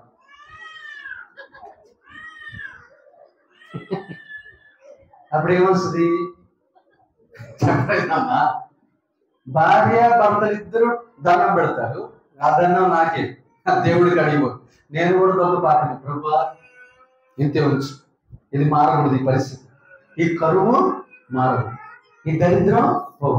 అంటే పిల్లలకి ఏమి లేదు, భయమో లేదు. ఇక్కడ ఏమి ఇద్దరు కుమారులు ఎవరు చంపుతారని వార్నింగ్ ఇస్తున్నాడు దేవుడు. ఎవరితో చెబుతున్నాడు? సమూయేలుకి. నేను చంపేస్తాను. సమూయేలు ప్రవక్త ఏలీకి చెబుతున్నాడు ఈ వచ్చిన. అయ్యా, నీ ఇంట్లో నుంచి మనసం పోతాను, నీ ఇంట్లోంచి ప్రభావం పోతాను. 40 సంవత్సరాలు ఉన్న మనసం నీ ఇంట్లోంచి పెంగిపోతాయి, శత్రువుల దగ్గరికి వెళ్ళిపోతాను. దేవుడి భయమో లేదు. ఒకవైపు మాటలు దేవుడి వాక్యం అమ్మ ఇంటా ఉన్నది, పిల్లలేమో సినిమాల శిఖరాలు రకరకాలు ఇంటా ఉంటారు. ఇంకెక్కడ ఇక్కడ ఏం లేదు, ప్రార్థన లేదు. ఒకవైపు తండ్రి ప్రార్థన చేస్తూ ఉంటాడు, పిల్లలు అల్లరి చేస్తూ ఉంటారు. ఇప్పుడు దేవుడు వారిని ఆశీర్వదిస్తాడు ఆ పిల్లల్ని. ఒకవైపు పిల్లలు మంచిగా భక్తిగా ఉంటే, మొన్న కాని చెప్తుంది ఫోన్ చేసి, అయ్యగారికి 2 కుటుంబాలు ఉన్నాయంట. ఈమె భార్య బాగా ప్రార్థన, నువ్వు ఎంత గట్టిగా ప్రార్థన చేసినా నేను వదిలిపెట్టున్నావు, వీడికి ఎంత అనేవి. రెండో ఫ్యామిలీ గురించి నువ్వు ఏమి ఏడుస్తుంది, నువ్వు అసలు అంత ప్రార్థన చేయలేవు, నువ్వు అంత ప్రార్థన చేయలేవు అని అంటున్నాడు. ఏమేమో గదిలో కూర్చొని పెద్దగా ప్రార్థన చేస్తాను, లేదు నా దేవుడు ఒకరోజు నాకు విజయం ఇస్తాడంట. నేను ఆమె హల్లెలూయా. ఏమి విశ్వాసం! సేవకుడికి దేవుడికి చెబుతుంది మొర్ర, అన్నా నాకు ఇంట్లో ప్రార్థన చేసుకునే అధికారం కూడా లేదన్నా, నువ్వు పెద్దగా ప్రార్థన చేయగలన్నాడు. ఇప్పుడు ఆ వ్యక్తిని దేవుడు చంపుతాడా, వేరే వాళ్ళు చంపుతారా? దేవుడే. నువ్వు ఎంత ప్రార్థన చేసినా రెండో అక్రమ సంబంధాన్ని విడిచిపెట్టవు. నువ్వు అక్రమాలు, వ్యభిచారాలు, అబద్ధాలు, అవినీతి అవన్నీ చేసుకుంటూ వచ్చి ప్రార్థన చేసేవాళ్ళని, ఉపవాసం చేసేవాళ్ళని అడ్డుకుంటూ ఊరుకుంటాడా? ఊరుకోడు. చాలా జాగ్రత్తగా చూడాలి ప్రియకులారా. ఆ తర్వాత చూడండి ఏం జరిగింది. ఆ తర్వాత మొదటి సమూయేలు గ్రంథము 7వ అధ్యాయం 1 నుంచి 4. మొదటి సమూయేలు గ్రంథము, ఇప్పుడు ఎవరింట్లోకి ఆ మందసం పోయిందో చూద్దాం. మొదటి సమూయేలు గ్రంథము 7వ అధ్యాయము 1 నుంచి. అంతటా కిర్యత్యారీము వారు వచ్చి యెహోవా మందసమును తీసుకొని పోయి కొండ యందుండి అబీనాదాబు ఇంట చేర్చి దాన్ని కాపాడుటకే అతని కుమారుడైన ఎలియాజరును ప్రతిష్ఠించిరి. మరియు మందసము కిర్యతారీములో నుండి కాలము 20 సంవత్సరములాయను. ఇశ్రాయేలీయులందరూ యెహోవాను అనుసరింప దుఃఖించుచుండగా సమూయేలు ఇశ్రాయేలీయులందరితో ఇట్లనెను, మీ పూర్ణ హృదయముతో యెహోవా యొద్దకు మీరు మలుకుని యెడల అన్య దేవతలను, ఆస్తరోతు దేవతలను మీ మధ్య నుండి తీసివేసి పట్టుదల కలిగి యెహోవా తట్టు మీ హృదయములను త్రిప్పి ఆయనను సేవించుడి. అప్పుడు ఆయన ఫిలిష్తీయుల చేతుల నుండి మిమ్మల్ని విడిపించుడు. అంతటా ఇశ్రాయేలీయులు బయలుదేవతలను, ఆస్తరోతు దేవతలను తీసివేసి యెహోవాను మాత్రమే సేవించిరి. ఆమేన్. ఇప్పుడు ఎవరింట్లోకి వెళ్ళింది? అబీనాదాబు ఇంట్లోకి వెళ్ళింది. అబీనాదాబు ఇంట్లో మనసు ఉంది, కానీ అబీనాదాబు ఇల్లు ఆశీర్వదించబడట్లా. కారణం ఏంటి? కారణం అది క్రమం లేదు. ఏమి లేదు? చెప్పట్లా, క్రమం లేదు. గట్టి చెప్పండి అందరూ, క్రమం లేదు. నేను దేవుని వాక్యాలు విని చదివి ఏం నేర్చుకున్నానంటే క్రమశిక్షణ నేర్చుకున్నాను. ఒకటి గుర్తుపెట్టుకోలేదు తెలుసా, ఎక్కడున్న వస్తువును అక్కడే పెట్టాలి. బట్టలు ఎక్కడ ఉండాలంటే అక్కడే ఉండాలి, వస్తువులు ఎక్కడ ఉండాలంటే అక్కడే, మైక్ ఎక్కడ ఉండాలో అక్కడే ఉండాలి, పర్స్ ఎక్కడ ఉండాలో అది అక్కడే ఉండాలి, డబ్బు ఎక్కడ ఉండాలో అది అక్కడే ఉండాలి, ప్లాస్టిక్ ఎక్కడ ఉండాలో అది అక్కడే ఉండాలి. ఈ క్రమం కనుక నీ ఇంటిలో ఈ క్రమం కనుక లేదనుకో, నువ్వు ఆశీర్వాదము పొందవు. 20 ఏళ్ళైంది అబీనాదాబు ఇంటిలో యేసే వచ్చి మందసం వచ్చి, కానీ అది అబీనాదాబు ఇల్లు ఆశీర్వదించబడినట్లు చరిత్రలో బైబిల్లో ఒక్క అక్షరం కూడా రాయబడదు. ఒక్క అక్షరం కూడా రాయబడదు. క్రమం ఉండాలి. చెప్పండి, క్రమం. ప్రార్థన క్రమం, స్తుతించే క్రమం, బట్టలు ఇస్త్రీ చేసుకునే క్రమం, నడిచే క్రమం, మాట్లాడే క్రమం, తర్వాత దేవునికి ప్రార్థన చేసే క్రమం, మందిరానికి వెళ్ళే క్రమం, మందిరానికి వచ్చేటప్పుడు తలంటు స్నానం చేసే క్రమం, శుక్రవారం ఉపవాసం ఉండే క్రమం, సాయంత్రం ప్రార్థన చేసుకునే క్రమం, దేవునికి పాటలు పాడే క్రమం, మిత్రులతో మంచిగా మాట్లాడే క్రమం, బంధువులకి సువార్త చెప్పే క్రమం. ఈ క్రమశిక్షణ యేసయ్యను నమ్ముకున్నాక నీ ఇంట్లో లేకపోతే నీ ఇల్లు కూడా ఆశీర్వదించబడదు. మళ్ళా చెబుతున్నా, మేము 30 సంవత్సరాలు అయిందండి యేసయ్యను నమ్ముకొని. ఎందుకు? క్రమం లేని నమ్మకం ఎందుకు? క్రమం లేనప్పుడు దేవుడు ఆశీర్వదిస్తాడా? ఆశీర్వదించడు. దేంట్లోనైనా ఏముండాలో తెలుసా? క్రమం. బట్టల్లో క్రమం, చదువులో క్రమం, నిద్రకి క్రమం, నిద్రలో కూడా క్రమశిక్షణ, తిండిలో కూడా క్రమశిక్షణ. ఎవడో పెడుతున్నాడని కేజీలు తినకూడదు. మనకి ఆకలైనంత ఉడికి తినాలి. మనకు కావాల్సిన వస్త్రాలే మన ఇంట్లో ఉండాలి, అంతకంటే ఎక్కువ ఉండకూడదు. క్రమం. గడి చెప్పండి, దేవుడికి దశమ భాగం ఇచ్చే క్రమం, దేవుడి కార్యాలు చేసే క్రమం, దేవుడిని నమ్ముకున్న ప్రజలను పరిగణించే క్రమం. ఈ క్రమశిక్షణ మన ఇంట్లో ఉండకపోతే మన ఇల్లు ఎన్ని సంవత్సరాలైనా, నమ్ముకున్న సంవత్సరాలు అంటే ఉన్నావో ఇప్పుడు కూడా అంతే ఉంటాం. ఇంకా ఎదుగుదల కానీ, అభివృద్ధి కానీ, ఆశీర్వాదంగానే ఉంటుంది. ఇంకా లాస్ట్కి వచ్చాక ఒబేదేవు ఇంటిలో మందసం తీయబడి చదువుకున్నాం. ఒకసారి మనం చూద్దాం. మొదటి దినవృత్తాంతాల గ్రంథం ఇక్కడి నుంచి ఆశీర్వాదాలు కనపడుతుంది. చూడండి, మొదటి దినవృత్తాంతాల గ్రంథం 13వ అధ్యాయం. మొదటి దినవృత్తాంతాల గ్రంథం 13వ అధ్యాయం 12 నుంచి 16. ఆ దినమున దావీదు దేవుని విషయమై భయం ఉంది. దేవుని మందసమును నా యొద్దకు నేను ఎలాగూ తీసుకొని పోదుననుకొని మందసమును తన యొద్దకు దావీదు పురమునకు తీసుకొని పోక దానిని గిత్తీయుడైన ఓబేదెదోము ఇంటిలోనికి కొనిపోయెను. దేవుని మందసము ఓబేదెదోము ఇంటిలో అతని కుటుంబం నొద్ద 3 నెలలుండగా యెహోవా ఓబేదెదోము ఇంటి వారిని అతని సొత్తంతటిని ఆశీర్వదించెను. ఆమేన్. ఇక్కడ ఏముందో తెలుసా? వినయ విధేయతలు, భయము, భక్తి. ఇక్కడ చెప్పండి, వినయము, విధేయత, భయము, భక్తి ఓబేదెదోము ఇంటిలో ఉంది. మందసం అట్లుందంటే కాళ్ళు పెట్టరు. మందసం అక్కడ ఉందంటే ఆ గదిలో వివోరు. మందసం అక్కడ ఉందంటే గచగచ వణుకుతారు. భయము భక్తి, వినయము, విధేయత ఇవన్నీ ఎక్కడైతే ఉన్నదో ఆ ఇల్లు ఆశీర్వదించబడ్డది. ఓబేదెదోము గురించి బైబిల్ ఏమని రాయబడిందో తెలుసా? 1 కాదు, 2 కాదు, 3 కాదు, 4 కాదు, 5 కాదు, 6 కాదు, 7 కాదు, 8 మంది కుమారులు పుట్టారు. 8 మంది కుమారులు ఓబేదెదోముకి. వాళ్ళ ఇంట్లో ఎన్ని నెలలు ఉంది? 3 నెలలు మందస్సు ఉంది. 3 నెలలకే 8 మంది కుమారులు పుట్టారు. ఇంకొక విషయం తెలుసా? ఓబేదెదోము ఇంట్లో 68 మంది ఉన్నారు, బంధువులు, చుట్టాలు. వాళ్ళందరినీ పిలిపించి ఏం చేశారు తెలుసా? రాజ సంస్థానంలో రాజ ఉద్యోగాలు ఇచ్చారు. కూడా చెప్పలేదుగా, దేవుడికి ప్రభావం కలుగుగాక. ఆ 8 మందికి పుట్టిన కొడుకుల్ని పరాక్రమతులుగా సైన్యంలో చేర్చుకున్నాడు. ఒకటి సంతానం లేని ఇంటిలో సంతానం వచ్చింది, అది కుమారులే. 8 మంది కుమారులు ఇచ్చాడు. రెండో ఆశీర్వాదము, రాజ సంస్థానంలో 68 మందికి ఉద్యోగాలు వచ్చాయి. మూడోది, ఈ 68 మందికి పుట్టినటువంటి వాళ్ళందరి పరాక్రమశాలులైన చూపిస్తారు. చూడండి, మళ్ళీ చూపించకపోతే మీకు కోపం వస్తుంది. మొదటి దినవృత్తాంతాల గ్రంథం 16వ అధ్యాయము 37 నుంచి 38. మొదటి దినవృత్తాంతాల గ్రంథం 16వ అధ్యాయము 37 నుంచి 38. అప్పుడు మందస్సము ముందర నిత్యమును కావలసిన అనుదిన సేవ జరుపుటకై దావీదు అచట యెహోవా నిబంధన మందసము మీద ఆసాపును అతని సహోదరులను నియమించాడు.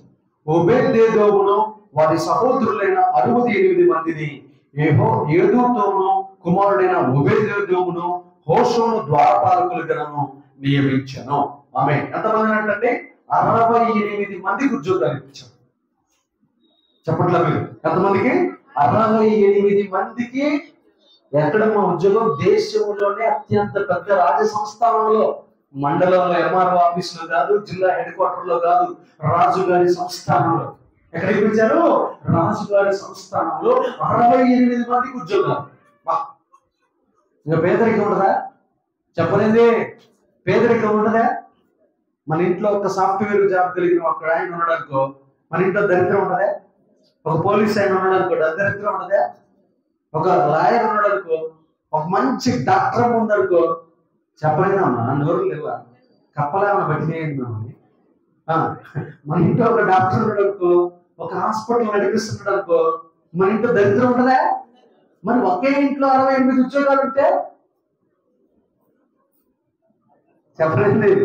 ఎట్లా ఆశీర్వదించాడు? స్మైల్. డాడీ కానిస్టేబుల్, అక్క అంటేనే మీరు అందరు కానిస్టేబుల్ కావాలని దానికి ప్రయత్నాలు చేస్తున్నారే. ఇంకా మొత్తం ఇంట్లో ఉన్న వాళ్ళందరూ ఎస్సీలు కానిస్టేబుల్ అయితే కొత్త ఉన్నదమ్మా. ఇప్పుడు ఎవరి వల్ల ఉద్యోగాలు వచ్చినాయి? మందస్సం. గడి చెప్పాలి, మందస్సం. గడి చెప్పండి, మందస్సం. మందస్సం ఎవరి ఇంట్లో ఉంది? ఓబేదెదోము ఇంట్లో. ఎంతమంది కొడుకులు పుట్టారు? 8 మంది కొడుకులు, 68 మందికి ఉద్యోగాలు.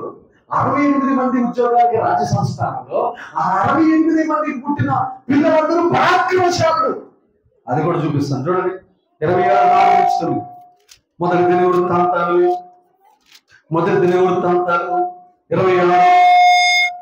26 అధ్యాయము 4 నుంచి 9.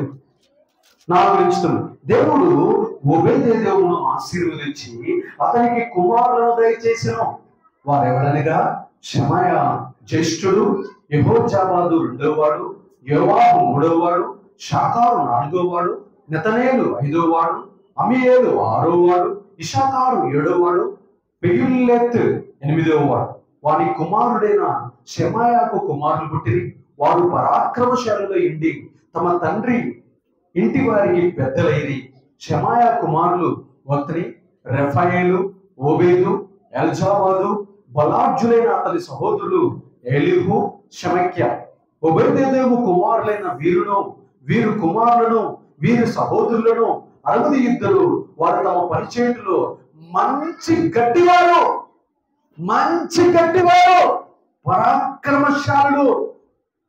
వాళ్ళు పుట్టిన పిల్లలు, షమాయా ఉన్నాడు కదా, షమాయాకు పిల్లలు పుట్టారు కదా, పిల్లలు ఎలాంటి వారంట? పరాక్రమశాలులు, మంచి గట్టివారు. ఒక జ్వరం వస్తే డుబేల కింద పడతామా, ఒక తల లేకపోతే 3 రోజులు లేవమ్మా, ఒక చిన్న కడుపులు లేకపోతే 1 వారం రోజులు లేవు. కానీ పరాక్రమశాలులకి, గట్టి వారికి రోగాలు వస్తాయా? కింద పడతారా? కత్తి పట్టుకున్నాడంటే ఎంతమంది నరికేసుకుని పోతాడు తెలుసా? 10,000 మందిని ఏకదాటిగా నరికేసుకుని పోతాడు. అంత గొప్ప పరాక్రమశాలుడు, గట్టివారు, బలార్జుడు వాళ్ళ ఇంట్లో పుట్టారు. ఎన్ని తరాలు? ఒబేదేదోము కుమారులు 8 మంది. ఆ కుమారులకు పుట్టినటువంటి మళ్ళీ బంధువులకి ఆ కుమారులకు పుట్టినటువంటి మళ్ళీ మనవులు. ఎన్ని తరాలు ఆశీర్వదించాడు? 3 తరాలు. జస్ట్ ఒబేదేదోము ఏమి కలిగి ఉన్నాడు? దేవుని యందు భయమో భక్తి, వణుకు. వామ్మో దేవుడు నన్ను చూస్తాడు, నేను వ్యభిచారం చేయను. వామ్మో దేవుడు నన్ను చూస్తాడు, నేను అబద్ధాల. వామ్మో దేవుడు నన్ను చూస్తాడు, నేను పాపమో చెయ్యి. వామ్మో దేవుడు మా ఇంట్లోనే ఉన్నాడు, ఎవరైతే మా ఇంట్లో పిల్లలు చచ్చిపోతారు అనే భయముతోటి, వణుకుతోటి ఉంటారు.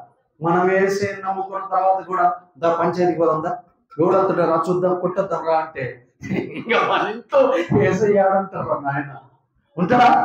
మనమే కత్తి పట్టుకుని పోతే ఉంటాడా?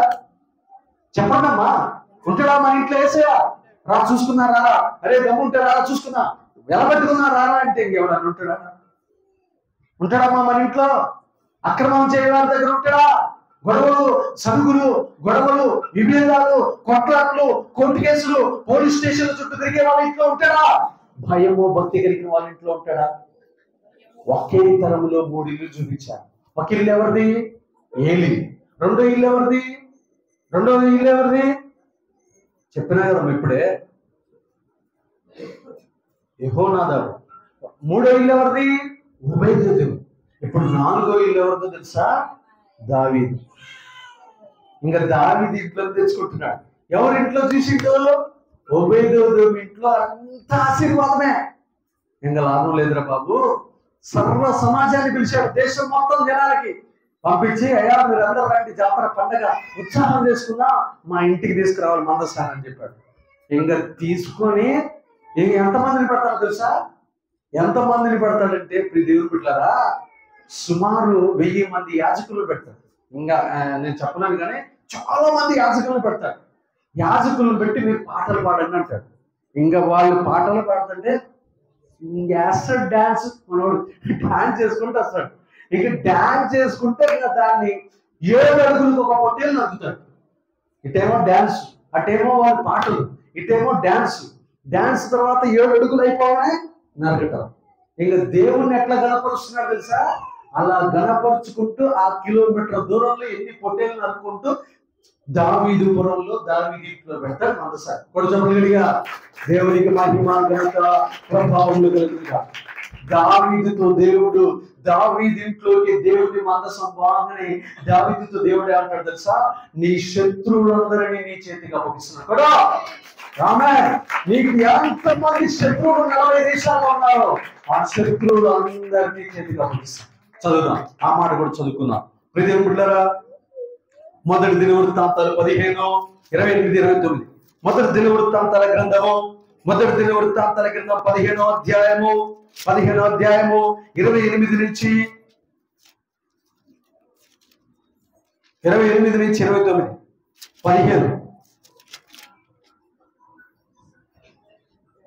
28 నుంచి 20. ఇశ్రాయేలీయులందరూ ఆర్భాటము చేయొచ్చు, కొమ్ములు బూర్లు ఊదుచు, తాళములు కొట్టుచు, స్వరమండలములను సితారులను వాయించుచు యెహోవా నిబంధన మందసమును తీసుకుని వచ్చారు.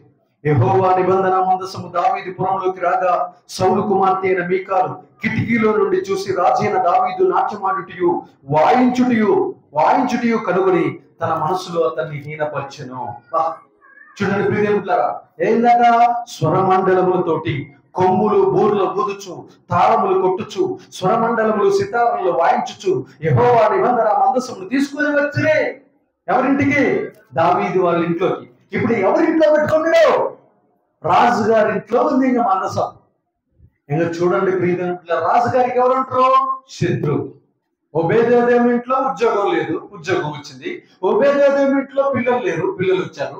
ఒబేదేదోము ఇంట్లో ఆరోగ్యవంతులు లేరు, ఆరోగ్యవంతులు వచ్చేసారు. అంటే ఎవరింట్లోకి ఈ మందస్సు వెళ్తుందో వాళ్ళ ఇంట్లో బాధలన్నీ పోతున్నాయి. ఇప్పుడు దావీదు గారి ఇంట్లో అంతా శత్రు సమూహమే. దావీదు తలను ఎట్లా తీసేయాలి, వాడిని ఎట్లా నరకాలి, వాడిని ఎక్కడ దాక్కుంటే చంపాలి, ఎట్లా మాటేయాలి. వీళ్ళ ఇంట్లోకి రాగానే సబ్జెక్టు మొత్తం మారిపోయింది. వాళ్ళ ఇంట్లోనేమో పేదరికం, దరిద్రం, ఉద్యోగం లేదు, నిరుద్యోగం, చదువు రాదు, ఏమీ లేదు. ఇంకొక ఆయన ఇంట్లోనేమో ఏమి అభినాదబిలో ఇంట్లోనేమో క్రమమే లేదు. దేవుడు దీవెంతో అనుకుంటుంటే సాధారణ అంత వ్యభిచారం, అబద్ధం, మోసం, లంచం, వడ్డీ వ్యాపారాలు, ఎన్నో రకాలైన పాపం. ఇంకా ఏది వాళ్ళ ఇంట్లోకి పోయాక, ఏది వాళ్ళ ఇంట్లోకి పోతేనేమో సొంత కుమారులే మందిరానికి వచ్చే స్త్రీలతో వ్యభిచారం చేయటం. యాజకులు సేవకులే చేయొచ్చా? ఇంకా దేవుడే చంపుతారని అక్కడ శాపం. ఇప్పుడు దావీదు ఇంట్లో దీవెనలు స్టార్ట్ అయ్యాయి. ఆమేన్. ఏమైనా స్టార్ట్ అయ్యాయి? చదువుగా మొదటి దినవృత్తాంతాలు 17:10. నీ పగవారినందరినీ నేను అణిచివేసేదను, అదియుగాక యెహోవా నీకు సంతతి కలగజేయునని నేను నీకు తెలియజేసేదని. నీ పగవారినందరినీ నేనేం చేస్తాను? అణిచివేస్తాను. గట్టి చెప్పాలి, నీ పగవారినందరినీ అణిచివేస్తాను. యేసయ్య ఇంటికి తీసుకుపో, నీ శత్రువులందరి పళ్ళు రాలగొట్టును గాక, నిన్ను నీ శత్రువుల ముందు తలగా నిలబెట్టును గాక. అసలు నిలబడ్డాడు నీ ముందు నీ శత్రువు.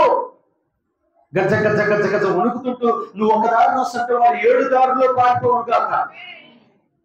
నీ శత్రువులందరినీ కాళ్ళ కింద పెట్టును గాక. నువ్వు నమ్ముకున్నా ఇంకా నీ శత్రువులు నీకు అప్పగించాడంటే నీ ఇంట్లో క్రమం లేదని అర్థం.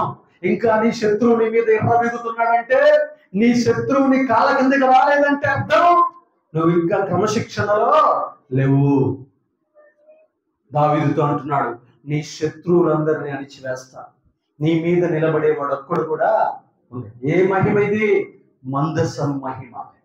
ఒక్కసారి దేవుడు మన ఇంట్లోకి మందస రూపంలోనికి యేసు ప్రభువారు మందసము లాగా నీ హృదయంలోకి వస్తే నిన్ను నీ కుటుంబాన్ని ఆశీర్వదించును గాక. దావీదును ఆశీర్వదించినట్లు ఆశీర్వదించునుగా. శత్రువు ఎవడు లేడండి.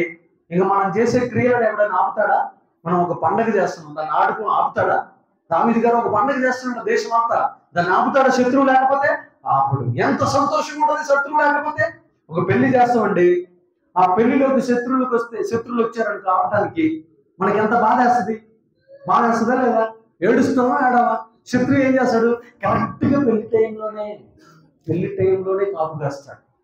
మన ఇజ్రాయేలీల ప్రజలను చంపడానికి వాళ్ళు నిద్రపోతున్నప్పుడు 50 సంవత్సరాలకు ఒక పండుగ వస్తుంది, సునాద సంవత్సరం. అప్పుడు పాలస్తీనాలో ఉన్న వాళ్ళందరూ వాళ్ళు పండుగలో ఉంటే వీళ్ళు 5,000 రాకెట్లు పంపించారండి. దేని మీదకి? యెరూషలేము పట్టణం మీద. పండుగప్పుడు కత్తి పట్టనప్పుడు యుద్ధం చేయొచ్చా? అందరూ ఆనందిస్తున్న టైంలో శత్రువు చూడండి అలా లాస్ట్కి 1,00,000 మంది నరికేసేసారు. భూమి మీద లేకుండా తుడిచేశారు. క్రైస్తవుల జోలు వస్తే అట్టనే ఉంటున్నారు.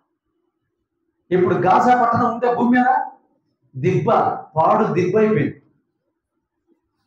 నిద్రపోతున్న టైంలో, పండుగ చేస్తున్న టైంలో, కత్తి పట్టిన టైంలో శత్రువు యుద్ధము చేయకూడదు. యుద్ధ నీతి. ఒకవేళ చేసి చంపేశారనుకో, వాళ్ళు ఎంతమంది? ఒక 5,000 మంది చచ్చిపోయినట్టు. వీళ్ళు మొత్తం పట్టణాన్ని లేకుండా దులిపేశారు. ప్రపంచం ఏమన్నా అడిగితే మాకు జరిగిన అన్యాయం ఏందో చెప్పాయా? అయ్యా 1,00,000 మందిని చంపడం తప్పు. ఇలా తప్పైతే మరి మమ్మల్ని చంపినప్పుడు మీరేం చేశారా? మరి మమ్మల్ని చంపుతున్నప్పుడు మీరు ఏం మాట్లాడలేదు ఏందయ్యా? అంతే కదా. మరి మేము చంపుతున్నప్పుడు మీరు మామూలుగా ఉండాలి, ఏది లేదు, ఆప్షన్ ఏమీ లేదు. లాస్ట్కి ఇంకొక మాట చెబుతున్న ప్రియమైన బిడ్డలారా, 40 దేశాలకు పరిచయం అయిపోయాడు. ఎవరు? దావీదు. ఇంకా దావీదుకి ఒక కొడుకు పుట్టాడు. వాళ్ళ ఇంట్లో ఎన్ని సంవత్సరాలు ఉంటుంది? 40 దాటింది. ఇంకా దావీదు వాళ్ళ ఇంట్లో మందసం 40 దాటింది, ఇంకొక 40 ఉంది, 80 సంవత్సరాలు. ఈడ కూర్చోలేదు. ప్రపంచ ప్రఖ్యాతి చెందిన సొలొమోను మహారాజు పుట్టాడు. కూడా చెప్పగలిగా దేవుడికి మహిమ కలుగు. ప్రపంచ జ్ఞాని. ఇంకా అలాంటి వాడు పుట్టబోడు. ఇంకా అలాంటి జ్ఞాని పుట్టడు. ఈ భూమి మీద ఎంత పెద్ద జ్ఞాని అయినా పుడతాడు, కానీ సొలొమోను లాంటి జ్ఞాని పుట్టడు. ఆయన రాసిన పుస్తకాలు, ఆయనకు వచ్చిన శాస్త్రాలు, ఆయనకున్నంత జ్ఞానం, ఆయనకున్నంత వివేకం, ఆయనకున్నంత తెలివి, భూమండలం మీద పుట్టిన ప్రతి ఒక్కడు ఎవడైనా 10th క్లాస్ చదివిందంటే, ఇంటర్మీడియట్ చదివిందంటే, డిగ్రీ చదివిందంటే సొలొమోను చరిత్ర చదివినాకనే వాడు గొప్పడవుతాడు. సొలొమోను చరిత్ర చదవకుండా ఎవడు ప్రపంచ చరిత్రలో జ్ఞాని కాదు. ఇప్పుడు చెప్పండి, ఈ 40 నుంచి 80లోకి వెళ్ళిపోయింది మందసం యొక్క మహిమ. ఇప్పుడు దేన్ని చూపించాడు దేవుడు? ఒక ఊరినా, ఒక మండలాన్నా, ఒక జిల్లానా, ఒక రాష్ట్రాన్నా, ఒక దేశాన్ని టార్గెట్ చేశాడా? ప్రపంచాన్ని టార్గెట్ చేశాడా? ప్రపంచానికి చూపించాడు. నా మందసం గనక మీ ఇంట్లో గనక 80 సంవత్సరాలు ఉందంటే, మీరు నన్ను నమ్ముకొని ఎవడు పిలిచినా, ఎవడు లాగినా, ఎవడు రక్కినా, నిన్ను ఆకర్షించినా నువ్వు పోకుండా నా మందసం కాడే ఉన్నావు అనుకో, 80, 100, 120, 4వ తరం, 5వ తరం గనక నా దగ్గర నిలబడి ఉన్నారా, ఇంకా మిమ్మల్ని ప్రపంచ ప్రఖ్యాతి చెందిన మనుషులుగా మార్చివేసేదను గాక. కూడా చెప్పగలిగా దేవుడికి మహిమ, ఘనత, ప్రభావములు కలుగును గాక.